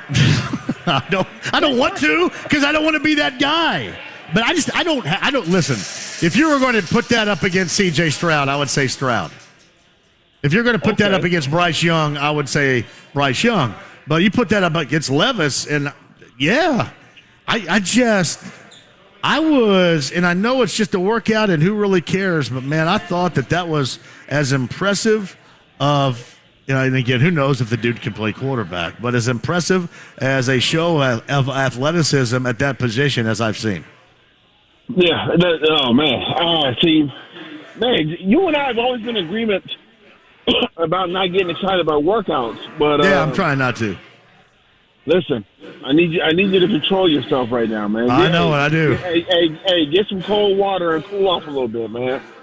I know. I need to look back at some Florida film or something when he overthrows a receiver by 35 yards or so, and they go, okay. Okay, this is also part of this package. I get it. So, yeah. Man, and I know the way you are about what you saw to Richardson is the way I am about Lamar Jackson. I think the Colts should do what they can to try to acquire the young man, in my opinion. Yeah. I just I still think, and this is again going all the way back to the middle of the season last year, I still think right now they have designs on it being Levis as they have, and we'll end up seeing that. I like Stroud better than anybody else, but man, if you're looking for an incredible workout, pro day type of performance, Athletically speaking, that was pretty fun to watch yesterday, even though I don't get down with that like I did yesterday. That just looked different. Yeah, no, that's totally. I saw all the local media members are going to all the pro days, so and the way you describe it is the same way that most of them are writing about it too. So I totally understand the excitement behind it. I totally get it. So we'll see how Ballard thinks. And I honestly, whatever quarterback they take, I can't wait to hear Chris Ballard's explanation off of it. Yeah, it's funny, too, because, really there have been more media people covering the Colts at these workouts than there have Colts people. They've had area scouts at, 3 of them. And then I think Morocco Brown went down for the one in Florida yesterday. And, hell, Carolina sent everybody from Charlotte out there, but, Michael Jordan, I think, to certainly C.J. Stroud's workout. So, yeah, man, it seems like Stroud is as leapfrog. Unless Frank Reich's doing a hell of an acting job, it seems like C.J. Stroud has leapfrogged Bryce Young as the top quarterback being picked this year. Very much seems like that. It does. It's Mike Wells of ESPN Radio with us. When are you going to be back on ESPN Radio? I saw you were on over the weekend. Oh, man, they wanted me back on. They wanted me on tomorrow night, but I can't do it because your favorite member of the Wells household has a tournament in Cincinnati. So I'm gonna set it off. But I'm back on a week from tomorrow. And are you counting the days down until your favorite NBA team ended season? I'm okay with it. They show me enough to have legitimate hope in the future if they do things right. So I'm okay with it. I'm glad that they gave everybody a bit of a thrill back in December. But they've got a centerpiece to work off of and some other pieces. And we may see this team might be more active than we have in this offseason in a while. So that's also, I think, a point of interest moving forward here. Hey, I hope you know what? Because they do have pieces, and I really hope that Kevin Pritchard says that they got to get some pieces to help Halliburton and your boy Matherin and everything, so that they can be in position to make the playoffs next year, man. It is like, outside of that stretch when they were playing well early in the season, there's been zero excitement about this team. Hey, man, we are so used to losing around here. We're just a big bunch of losers, even when we win. Like in terms of the Boilermakers, right? Even when they win, it still, as it turns out, you feel like a big loser because of the way they went out. With IU, even when they win, you still feel like a big loser with the way that they went out. So at some point, I think all of us, and all of us together, have to shake loose of us just having this losing mentality, because it has been more times than not in recent history where we've been just that, a bunch of losers. Yeah, and that completely sucks. You think about between IU basketball rolling at one point, IU women's team kicking butt early on, and once the Pacers are done, the state of Indiana is done with basketball in less than 2 weeks. Mike, we're losers. We're just big, fat losers around. We got to shake that. I can't stand it. We've got loser mentality. Big, fat losers we are. Oh, my goodness. Hey, my girl Laney playing this weekend? Laney is not playing this weekend. I think they start maybe next. I think they got 5 coming up. So I'll probably be able to make about 2 of them, but 5 coming up here relatively soon. So I think they go to Lafayette for one and somewhere else. I don't know. Hey, you saw my girl Laney. She needs to go out there and kick butt so that there's a certain school district realizes they made a mistake during the season. Well, at least I don't have to deal with Coach Perm anymore, so that'll be good. So, hey, I'm down in Bloomington. I had a meeting today, and as soon as I hang up the phone, guess what? I'm about to walk inside and go pick up and take home. Oh, you going to Mother Bears? Yes, I'm not the one we went to with the Hot Shots girls. I'm at the one on campus. I'm gonna walk in there, Got Love it. got a large pizza to take home. All I know is Yes. Layla and Tay better hope there's some by the time I get to the house. Telling you, buddy, the Mother Bears is awesome, and the campus Mother Bears is the most awesome of the awesome right there. Enjoy that. Tell Layla I said hello and everybody, and we'll do it again next week, buddy. Be careful. All right, brother. Be good. So Mike Wells of ESPN Radio right there. Whiskey Business Tavern Tour Stop March. We are here, Pendleton Pike. Me, Brent Halverson, back after this. 93.5, 107.5 The Fan.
Alan Stanley writes this: had Halliburton not gotten hurt in December, the Pacers would be competing with the Knicks, Brooklyn, and Miami for the 5, the 6, and the 7. The excitement would still be there. Now, Alan, I'm not going to dismiss what you're saying, but I still think that they were going to scuffle a little bit, even with that. There is no doubt that that was a deflator of all deflators. But I still think, Alan, they were going to scuffle a little bit. But all in all, I kind of look at it as a Pacer season where, now you know where the foundation is. Now you continue to build on that foundation. Build your house right here. A lot of reason to be excited, I think. And this is not the loser mentality I'm trying to spout to you, because we do enough of that daily. I just think there are reasons to believe in certainly what they're doing. Pacers, OKC, Gainbridge Fieldhouse later on tonight. That comes up after us. Quick break where Brent Halverson rejoins. And Tom Dienhart, Golden Black Illustrated. Zach Edey is your player of the year. That, Tucker Barnhart of the Cubs, still to come at the 5 o'clock hour. 93.5, 107.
Tour Stop March. Thank you very much for Mike and the gang having us here with their incredible wings.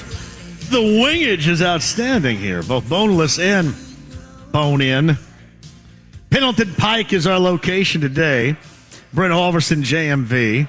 Mike Wells a little bit earlier. Jeff Rabjohns a little bit earlier, too. Tucker Barnhart of the Cubs, bottom of this hour. So I hear that maybe, just maybe, from our local weather folks, we could have some jacket-off weather coming up later on tonight.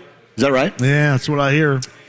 And again, jacket-off weather is not what you're thinking right now as you giggle. It is when the meteorologist comes on, the fellas, and they take their suit coat on. I could also say suit coat jacket weather, but I refuse to. But it's when they take it off because it's out of the normal broadcasting window of when they do their news shows and such. Huh. So jacket-off weather we could be getting here in and around central Indiana. So watch out keep your eyes to the sky just in case we get a dose of jacket-off weather coming up later on tonight. I think I misunderstood you when you first said that. Yeah. I was hearing something else. Weather. I didn't know what to. No, it's not like this. I didn't know what you're supposed to do with but that. It could be. No, but it's not. It's just when you see the fella meteorologists there, when they're outside their own show broadcasting window, they take their jacket off whenever the weather is inclement, when the weather is heavy. And hence the term. And others have taken off with it, and that's okay. Just give me credit where credit is due, jacket-off weather. That has been coined by you, and I now know what it means, so I appreciate the lesson today. Betting analyst Brent Halverson, JMV here, Whiskey Business. We'd love to see you. Their wings, as I mentioned a little bit earlier, absolutely outstanding. Tucker Barnhart, bottom of the hour, too, Brent. Yeah, I can't wait to talk to Tucker, and they got started off on the right foot yesterday, and unlike our Reds did, John. I mean, that's still, we were up and down quick, right? They had a pitcher that came in that walked 2 runs in and then had a wild pitch and sent another one in. So why pull Hunter Green that early? He had 5 Ks through 2 innings. He looked pretty strong. He started giving up a little bit because it's David Bell. I guess. But your bullpen's not strong, right? No, I don't even know who they are. I don't either. It's like, again, we talked yesterday. It's like literally, Major League their entire movie. Bullpen could be sitting in here right now, and I have no idea who they are. Yeah. Wait a minute. Is that the Reds bullpen, or is that the Smiley Bros over there? Yeah. I'm not exactly sure. So, and really, it looks at their entire roster. You look at their roster and you go, who in the hell are these guys? It is so incredibly major league without the great ending. It really is. It truly is. Yeah. I mean, I saw a picture yesterday, kind of an overshadow of looking down over Cincinnati and how packed it is and the thousands and thousands of people there that are so excited the season's here, and then it's going to be a ghost town now for the rest of the year. It's so amazing. Reds opening day, there's nothing like it. If you're a baseball fan at all and get a chance, go see a Reds opening day. And I got to get you over there. You told me you hadn't been there yet. It is. There's nothing like it, man. It's cool. It's like a giant concert festivity, street festival happening all around Covington and Cincinnati there. It's really neat. So, but again, we got to have an owner that wants to kind of invest in the team. By the way, Megan Thee Stallion yesterday in Houston, everybody. Hello. That first pitch was the best first pitch I've ever seen in my life. Anybody agree with me on that? That's pretty impressive. Look at Cam over there. Cam getting all excited by that. Megan Thee Stallion down in Houston. Astros got beat by the White Sox. Same 2 teams coming up later on tonight. All right, Brent's going to hang with us, too. Tucker Barnhart, bottom of the hour from Golden Black Illustrated. The Rocker, Tom Dienhart's on the Andy Moore Automotive Group hotline. Hello, Tommy D. What's up? Good, John. The Reds still have, Blake Carroll and Don Gullett, Pedro Barbone? They got some guy named Alex Young, and hell, I don't even know who else they have. I looked at their starting. I knew like 3 guys. Yeah. It is not like that I bury my head in the sand and I don't pay attention. I literally knew 3 guys. Now, there'll be some clowns out there right now, Tommy D. They're going to go, well, I've studied the minor leagues, and, these are up and coming. I don't want to hear it, all right? I mean, I said that we're basically around here, we're all a bunch of big, fat losers. All we ever do is lose. And I know that Purdue, won regular season, won the Big Ten tournament, but we know how things ended. We know how things ended for IU. The Pacers had a moment in December but we know how this is going to end. I mean, with the Colts, it's been a foregone conclusion how things end. We just need somebody to step up and give us a consistent dose of winning, and it sure as hell not going to be the Reds, because, again, I could see not just their bullpen, Tommy D, but their roster in its entirety sitting in here, and I couldn't tell you who any of those guys were. I hear you. Like three of them, maybe. I fallen off the baseball bandwagon a while ago, but with Purdue, John, I guess Zach Edey flew down to Houston today. I saw, picked up a bunch of awards, and now the long wait begins. Or maybe it'll be a short wait. Will Zach Edey come back? Will Zach Edey turn pro? So a lot of anxious people in West Lafayette, and then there's the transfer portal too, right? Is anybody going to leave? Is Brandon Newman going to leave? That seems to be the player most people speculate could hit the portal. And John, would you agree that Purdue needs to get some type of help a point guard in the portal too? Yeah, it would have really helped had the guy that we're going to watch in the Final Four on Saturday night for Lawrence Central ended up there. I mean, we talked about that all season long. And it looked like as a group in that backcourt, they really didn't need it with those freshmen being starters. But there became a point in time when they absolutely needed it. And you can certainly see the effect that Nigel Pack had on his team and the effect of the games to get them to the Final Four. And you can see why Purdue had that heavy interest. Yeah, he's worth $800,000, right? I mean, what a fun story. A nice player, like you said, just the lead guard Purdue could have used. The lead guard Purdue thought it had, I think, one point, probably about this time last year. So, Braden Smith had his freshman pains. Fletcher Laurie, we know, struggled with his shot deep into the season. But it just seems like there's no real guy on that roster right now who can really get his own shot, right? I mean, I guess I'm eager to see a kid from your town hit West Lafayette next year. Miles Colvin, of course, Roosevelt Colvin's son, a dynamic guy, more of a wing guy, a real athlete, the type of dynamic athlete Purdue usually does not have on the wing. How deeply are they involved in the transfer portal right now? And I guess before you can answer that, do you think that a decision or two might be waiting on the Zach Edey decision? I give you an example. I don't know the kid. I don't know anything about it. This is just me guessing. I can't imagine if you're Zach Edey, you want to go out like they went out. I don't think you want to go out like that. So, listen, I'd be shocked because there's not some specific angle in which you go, you're not going to be a lottery pick, and, I don't even see him really in the first round. So, I sit here expect him to be back. I may not be in the right in saying that, but does this decision kind of hold weight in terms of what a couple of others may end up doing on that team? Well, I would think so. It's obviously a big piece of the puzzle, and it could be a real factor in what other guys want to do for next year. That's a good point. And as far as the Zach Edey goes, I think I'm in your camp, John. I tend to think he is going to come back. He likes being a college basketball player. He likes living in West Lafayette. We all know the story with his mother still in town here and their relationship. And I got to think that he's going to be able, the collective or other people are going to be able to come up with probably what goes to $1 million. Wouldn't be a bad way to spend your last year in college, like you said, unfinished business too. And if you're Matt Payne, you'd like to get an answer pretty soon because, like you said, John, they got work to do in the portal. And the first thing you'd like to answer is Zach Edey going to be back? So Tom Dienhart of Gold and Black Illustrated, I asked Jeff Rabjohns of Peegs this a little bit earlier, and I know that you guys are just going to try to guess a little bit because you really don't know. I know how hard certainly they have worked with the NIL department creation and where it is right now in Bloomington. How robust is the NIL department in terms of West Lafayette and that Boilermaker program, Tommy D? Under construction, my friend. That's the best way I can put it. It's called the Boilermaker Alliance, and they're getting ready, I'm told, to hire a chief fundraiser here very shortly, and they've got to really ramp up the staff here, I think, and really have a more concerted fundraising effort here. So I think there's some wheels in motion, shall we say, to try to really be more viable in that arena, that NIL arena, especially with the collective that looks separate from the university. So I think Purdue's sort of treading water right now in that department. Are they a little bit late on this? It's been about a year. I think about last July they launched the Boilermaker Alliance. So what was it? Why were they late? Was it just because they were kind of getting into this, kicking and screaming a little bit, or was there a different reason? I think that may have been part of it. Purdue always going to move cautiously in a lot of things that they do.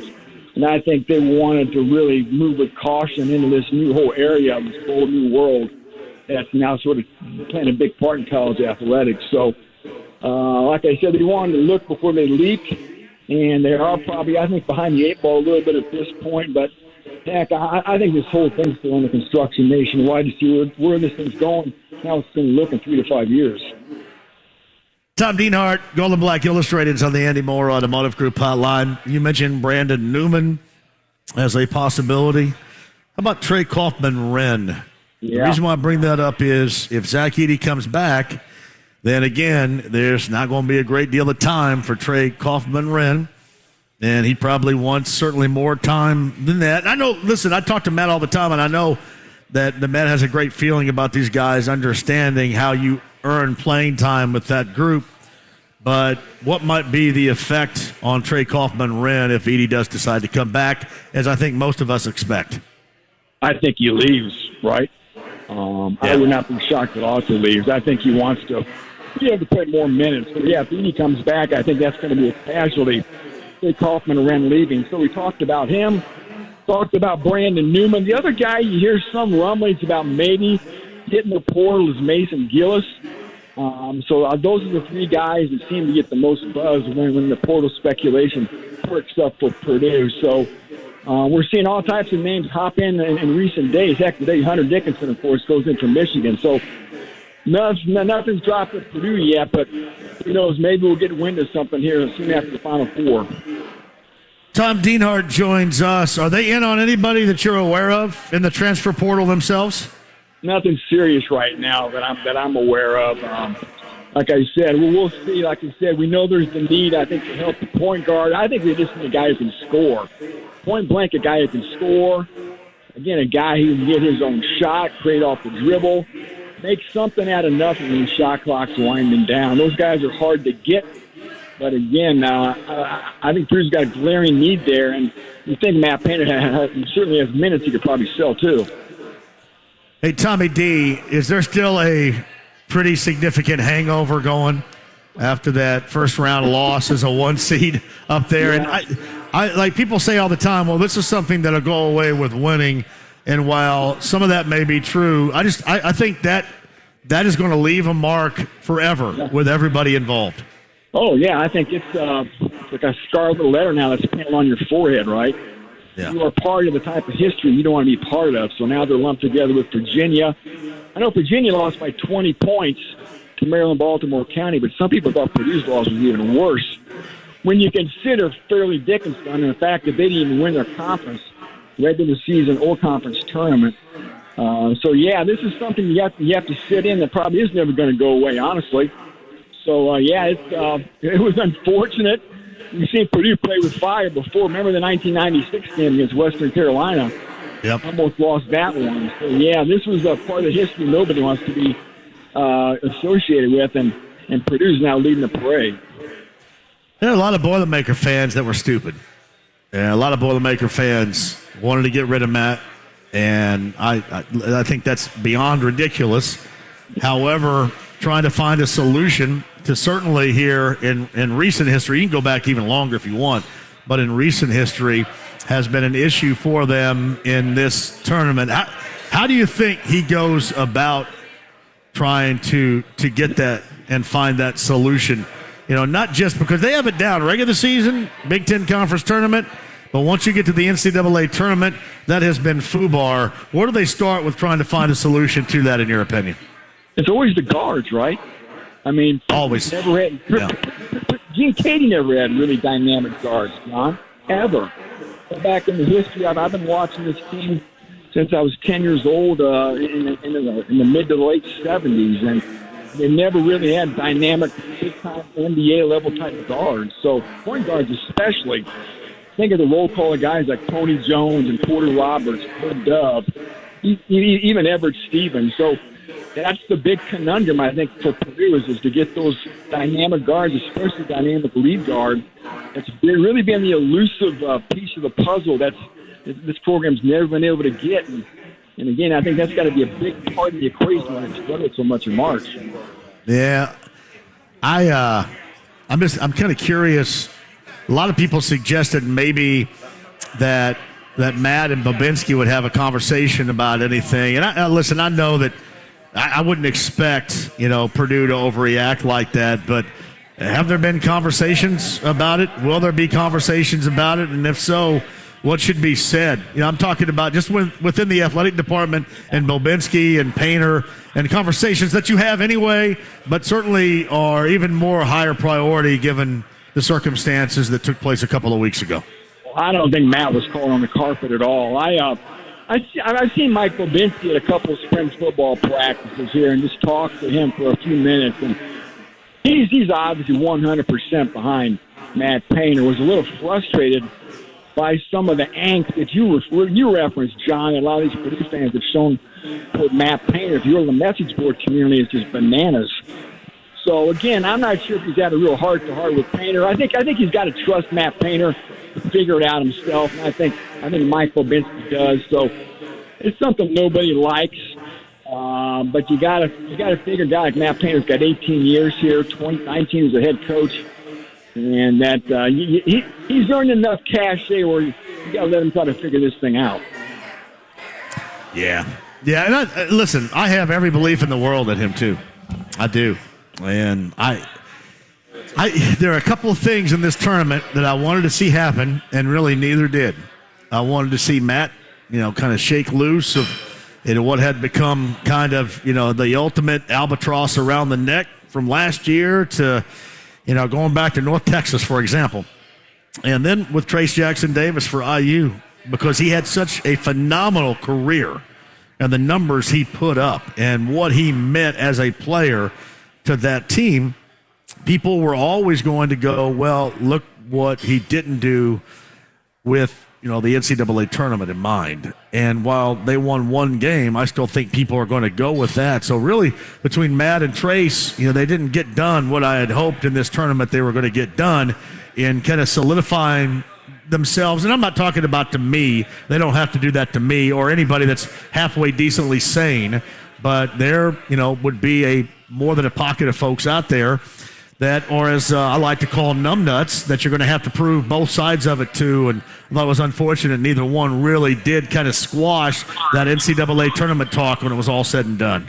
Unfulfilling on both departments and both schools, no doubt. Honestly, though, John, how deep did you think Purdue was really going to get? Did you really think that team was that good? Did you really think it was Final Four good? Number one. Number two. Purdue? Look at the Big Ten. I always ask people, look back the last 20 years. How many Big Ten lottery picks have there been, John? How many Big Ten players are truly NBA stars right now? How many can you name? Right. I know what you mean there. But I look at it that good. I don't think the league's that good. I would tend to agree with you, but regarding Purdue, the thing that stood out to me until late in the season when their shots just went away and then the presses caught up with them was what they were able to do on the road and a couple of times at home in one-possession games. I just thought because of Edey's presence and because of the way these guys handled in one-possession games, those tough moments, that was going to be a way to build and solidify yourselves once you got into the NCAA tournament. Unfortunately, once they slid in there, you just saw what has happened to them in the past. I mean, you saw basically what FDU did is what North Texas did. It's what St. Peter's did. I mean, it really was kind of Groundhog Day, in terms of what was done against them. So, yeah, I did. I had aspirations for this team because I just thought in close situations, which we have seen in this tournament, that teams are going to need and have to thrive in. I thought they were going to have that, and then ultimately, as we saw, they didn't. Well, for me, maybe the most disappointing thing was the inability to hit open shots, for crying out loud. That's it. I mean, that's it. Hey, Tommy D, play off of this, too. They had guys that were scared of it. Yeah. That is the major concern. They had dudes that ran from the basketball in those moments, and you can't have it. Yeah. So to me, that was maybe the most disappointing thing. Like you talked about, fear of the big moment, playing hot potato with the ball, not wanting to take a shot, not even being able to hit open shots. That's the beauty of having Zach Edey, right? We all know the attention he's going to command. They're going to dare you to shoot.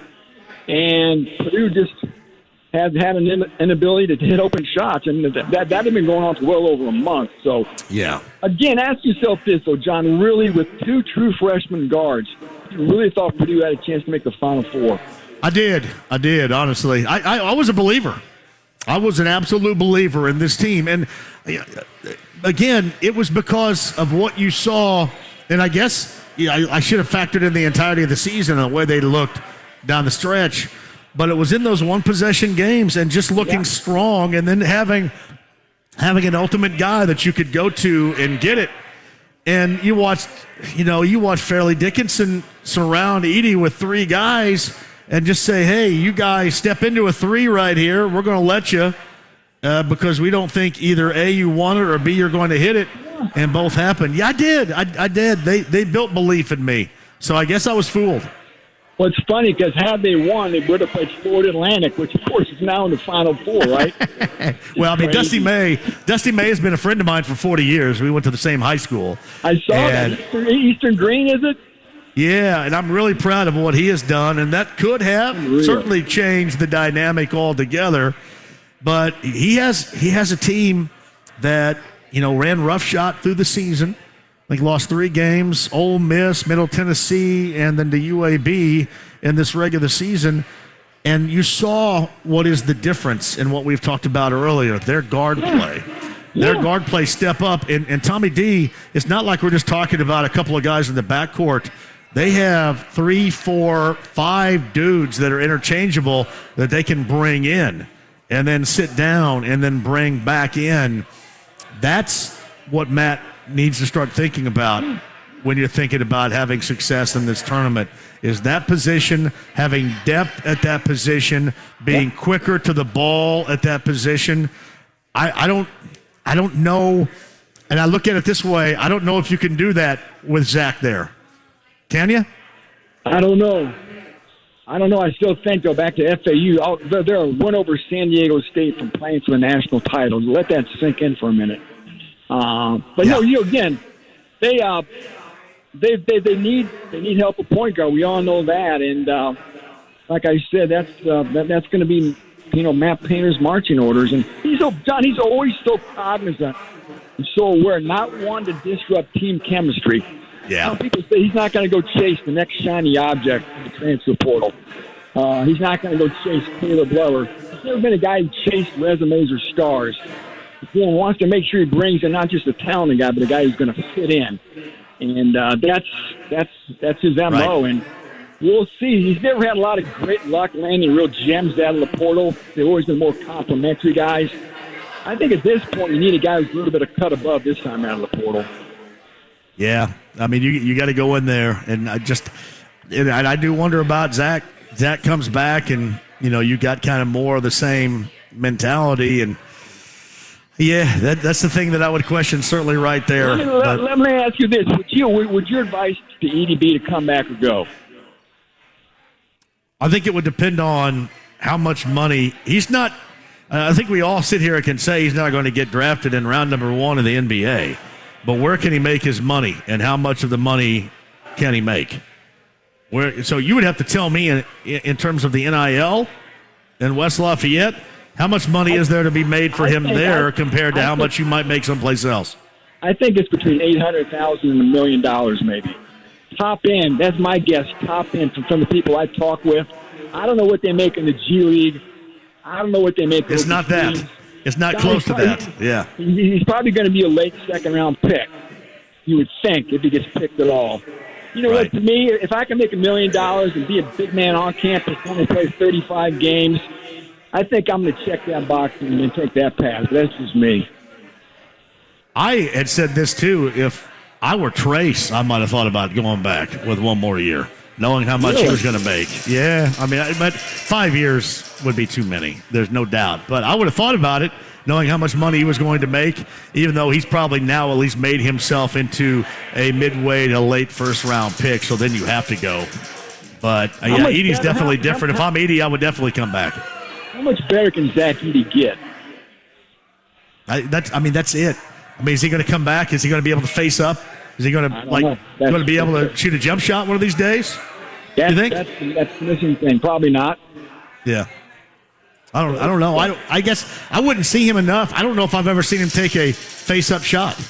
I haven't either, no. But if he could ever hit that 10-foot shot from the elbow or just facing the basket, my goodness, you're talking about a whole other thing. So you would think physically, talent-wise, there's probably not much he can really get better at this level. But again, like you said, John, it's going to probably come down to the money. It always comes down to the money and lifestyle. What you want to do, you got to be happy, right?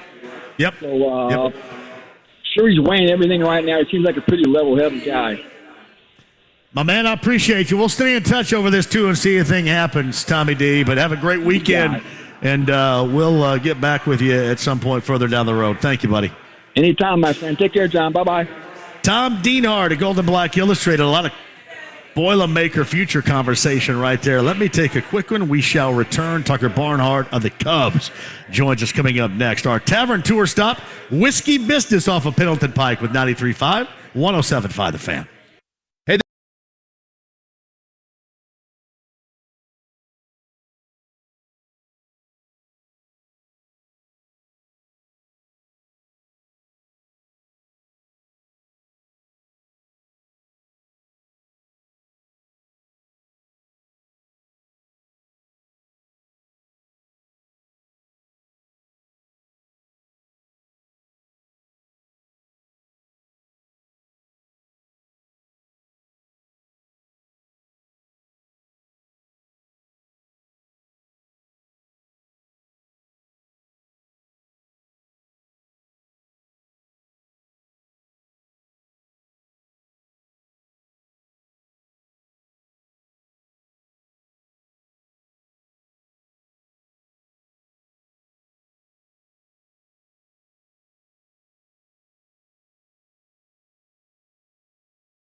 Tavern Tour Stop, everybody. Pendleton Pike's our location with a little inbound jacket off weather coming up later on tonight. Central Indiana. Look at everybody turn their head when I say that. I love it, too. Pendleton Pike, Tavern Tour Stop, Whiskey Business, JMV, Brent Halverson, our betting analyst. How are you, friend? You're giggling over there, too. I'm still just the jacket off. I got to watch how I say that. So love that. Love it. Pacers, OKC later on tonight. 33 not involved in participation this evening at Gainbridge Fieldhouse. Meantime, Andy Moore Automotive Group hotline. His new teams, without Go Cubs Go, off to a 1-0 start with the opening day win over Milwaukee yesterday. So our friend from Brownsburg, Indiana, Tucker Barnhart, Cubs catcher on the Andy Moore Automotive Group hotline. How you feeling, buddy? What's going on, man? I feel great. That jacket off weather that y'all are going to get tonight is rolling through Chicago right about now. So. Oh, is it really? It's special. It's just coming down. We got a little lightning, a little thunder. Yes, sir. A little bit of everything. Yeah, that's what we're planning on getting. That's not going to disrupt your activities tomorrow. Now, what it probably will do is make it about 30 degrees up there for you tomorrow, right? Yeah, I checked the forecast. My parents are thinking about driving up, and it's supposed to be 40, but feel about 25. So, yes, that'll definitely affect, not too much rain, but it's going to be cold. You already know this. When it's 75, sometimes it feels like 50 up there. No doubt. No, it's all about the wind, man. It's all about the wind. What do you think? How have you acclimated right now to that whole Cubs uniform stuff? Better than me? It's awesome. Yeah, I can definitely say I've acclimated better than you have. There's no doubt about that. Man, we have such an awesome group of guys, a bunch of veterans. It's a team of guys that have been there and done that, both on a personal level and at a team level. And we've talked a lot about just going out there and doing what we've done before in the big leagues, and it's going to get us to where we want to go. So it's an awesome group, both young and old, and it's going to be a fun summer for sure. What's your situation right now at catcher? What's your expectation from when you're going to be in there? And I know you got two, and you guys are both good in this case here, but what's going to be, I don't want to call it a rotation, but what's the expectation when you're going to be on that lineup card?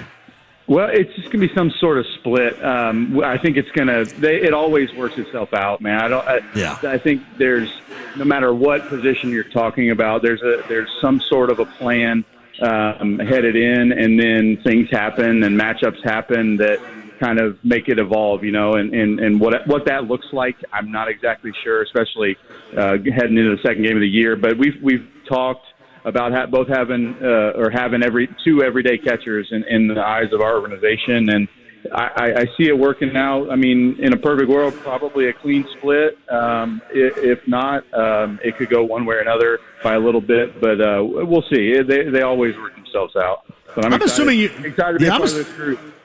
I'm assuming you expected that going in too, right? Yeah, for sure. I think so. I think the way baseball is played now in terms of the catcher position, there are very, very few guys that catch over 100 games a year or north of 110, 120 games like they used to. I mean, I've caught 125 games before in my career, but that was in I think 17 or 18. So it just kind of evolved. They want somebody that's fresh back there, that is in the right frame of mind, not exhausted in the middle of the summer, so they can call a good game and manage the staff. So it's just kind of the way the baseball's trending, and thankfully we have two guys that have done it on an everyday basis and that could if needed. But we're in a good spot. Hey, Swanson, Bellinger, Hosmer, Mancini, there was a not-so-subtle change from the past to the present in this offseason. There are a lot of name-recognizable guys on this Cubs team along with you this year. There's no doubt, and that's back to what I said about we had a little team meeting before our workout on Wednesday, the day before opening day, and Hosmer stood up and kind of talked to everybody and just said, look, most of us have played at a high level, or are trying to kind of break into the big leagues and play at a high level. And just going out there and being the best versions of ourselves is going to get us to where we want to be headed down the stretch at the end of the summer. And that's that's really all you can ask for. So it's a fun group. We're going to have a great time. Our coaching staff's awesome. I've played with or against just about all of them. So it's going to be awesome. This is probably, I would say, arguably, and this might hurt you to hear, but this is probably my favorite team, a group of guys that I've played with. Crap. God. Well, that just ruined my weekend. Thanks a lot. I knew it would hurt. Great. Just great. Hey, where are you guys living up there? Are you walking to Wrigley Field? No, I'm not. We're staying kind of more downtown. We're in an area called River North. It's in the city. We've always stayed outside of maybe my first year or so in the big leagues. We've always stayed a little bit away from the park. I like to kind of get away. When I want to be able to, I don't want to wake up and see the ballpark out my bedroom window. I've never liked that. So we're staying probably without traffic about 15 minutes from the park. With traffic, about an hour and 15 minutes from the park. So it's unique. It's different than what we've done, but it's a good spot. You don't take the L? No, I don't. I do not. And I won't. I'm not a train guy. They freak me out a little bit. I definitely want to see you take the L right there for real. Tucker Barnhart. What's that? I might do it in uni. Oh my gosh! Can't believe you play for the Cubs. Listen to all these clowns here. Yeah. Well, at least it's not the Cardinals. You have a bucket to throw up in next to you just in case? Because it sounds like that's where you at. I'm trying, man. Listen, this has been hard because I normally hate their guts. I know it. I know it. I mean, I went up there in 2016 and I watched. They beat the Dodgers in the NLCS. I think it was the clincher because all their fans started climbing grease poles and stuff outside of Wrigley Field in celebration. But it was tough for me to even get with them that year, and they hadn't won in like a century plus. So, but I am now. I just don't want to hear that "Go Cubs Go" song because I hate that. Well, I have hated it in the past, but yesterday when it played, it sounded pretty good. I said, man, I'd rather hear some Meatloaf come over the loudspeakers than that. Hey, don't hate on Meatloaf now. Oh man, Meatloaf's terrible too. R.I.P. You don't like that song, do you? I do like that song. Who am I talking to right here? Is this Tucker Barnhart? I'm turning to your bad side now. This ain't good. God dang it.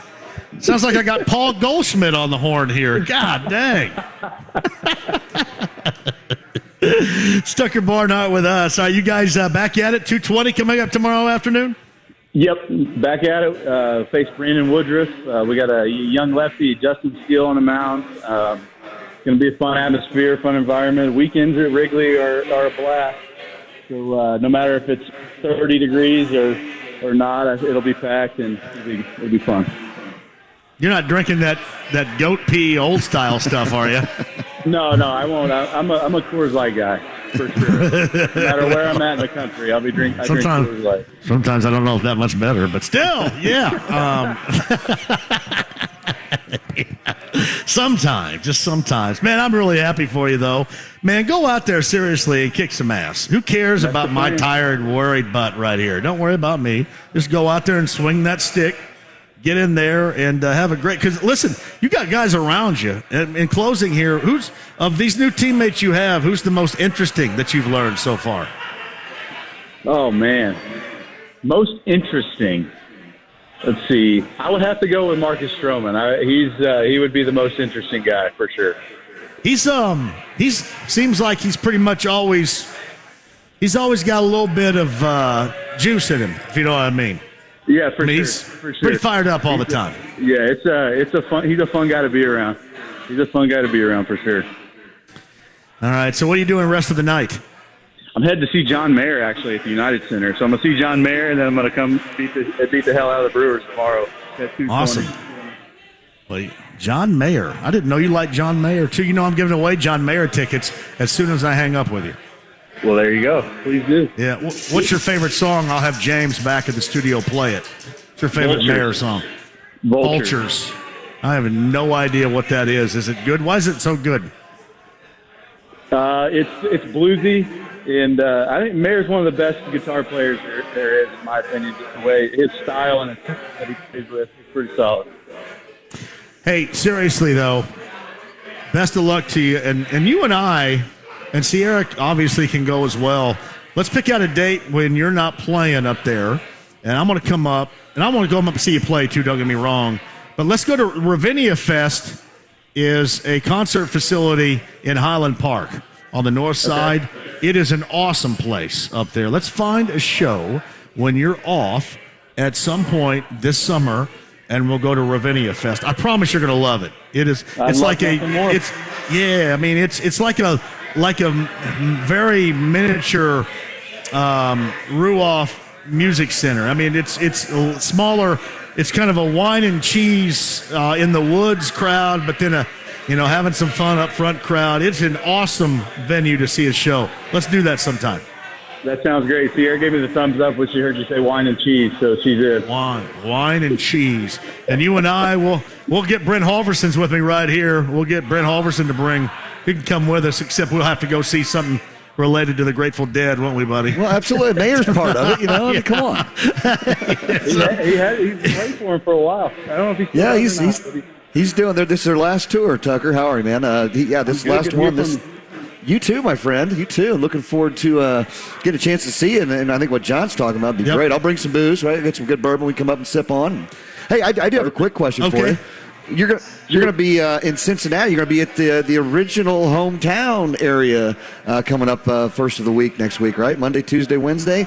How's that for you? I know there's not a lot of familiar faces still there, but how is that when you go back to Cincinnati? Well, it's really cool. It'll be the first time I've gone back since I played there, so I'm really looking forward to it. I mean, hell, I spent 8 years there in the major leagues, and obviously they drafted me in 2009. So there's so many people there that work behind the scenes that I'm excited to see. Guys that I play with that are still there. Not a lot of them, but some. I'm excited to see those guys and coaches as well. So saw them in spring training a little bit, but it'll hit a little different going back to the ballpark. I've been playing in Cincinnati. I loved every minute I spent there. So I'm excited to go back and to see all the familiar faces. That's for sure. Hey, that's awesome. Here's the other thing too. In closing, I got to run here, and I know you do as well. If you hit a home run for the Cubs in your first game, okay?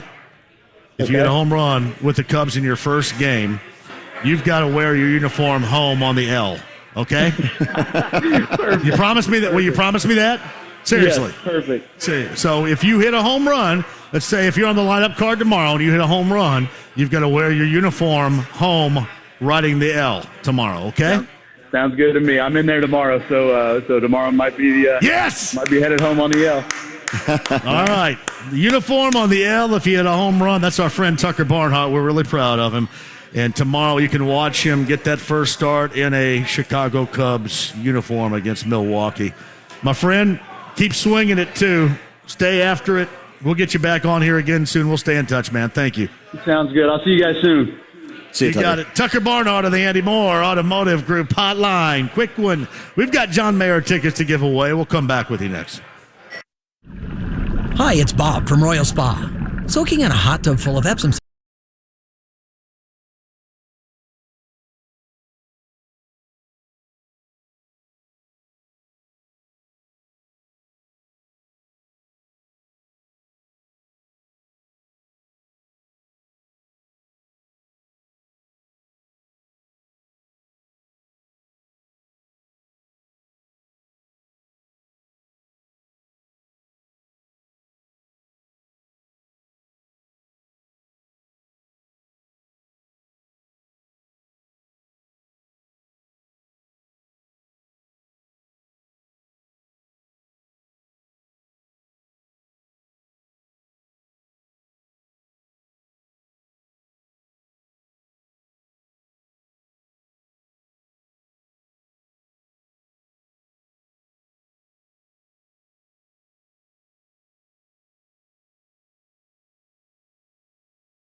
Hey, thank you, everybody, for coming out here to Whiskey Business on our Tavern Tour stop in March.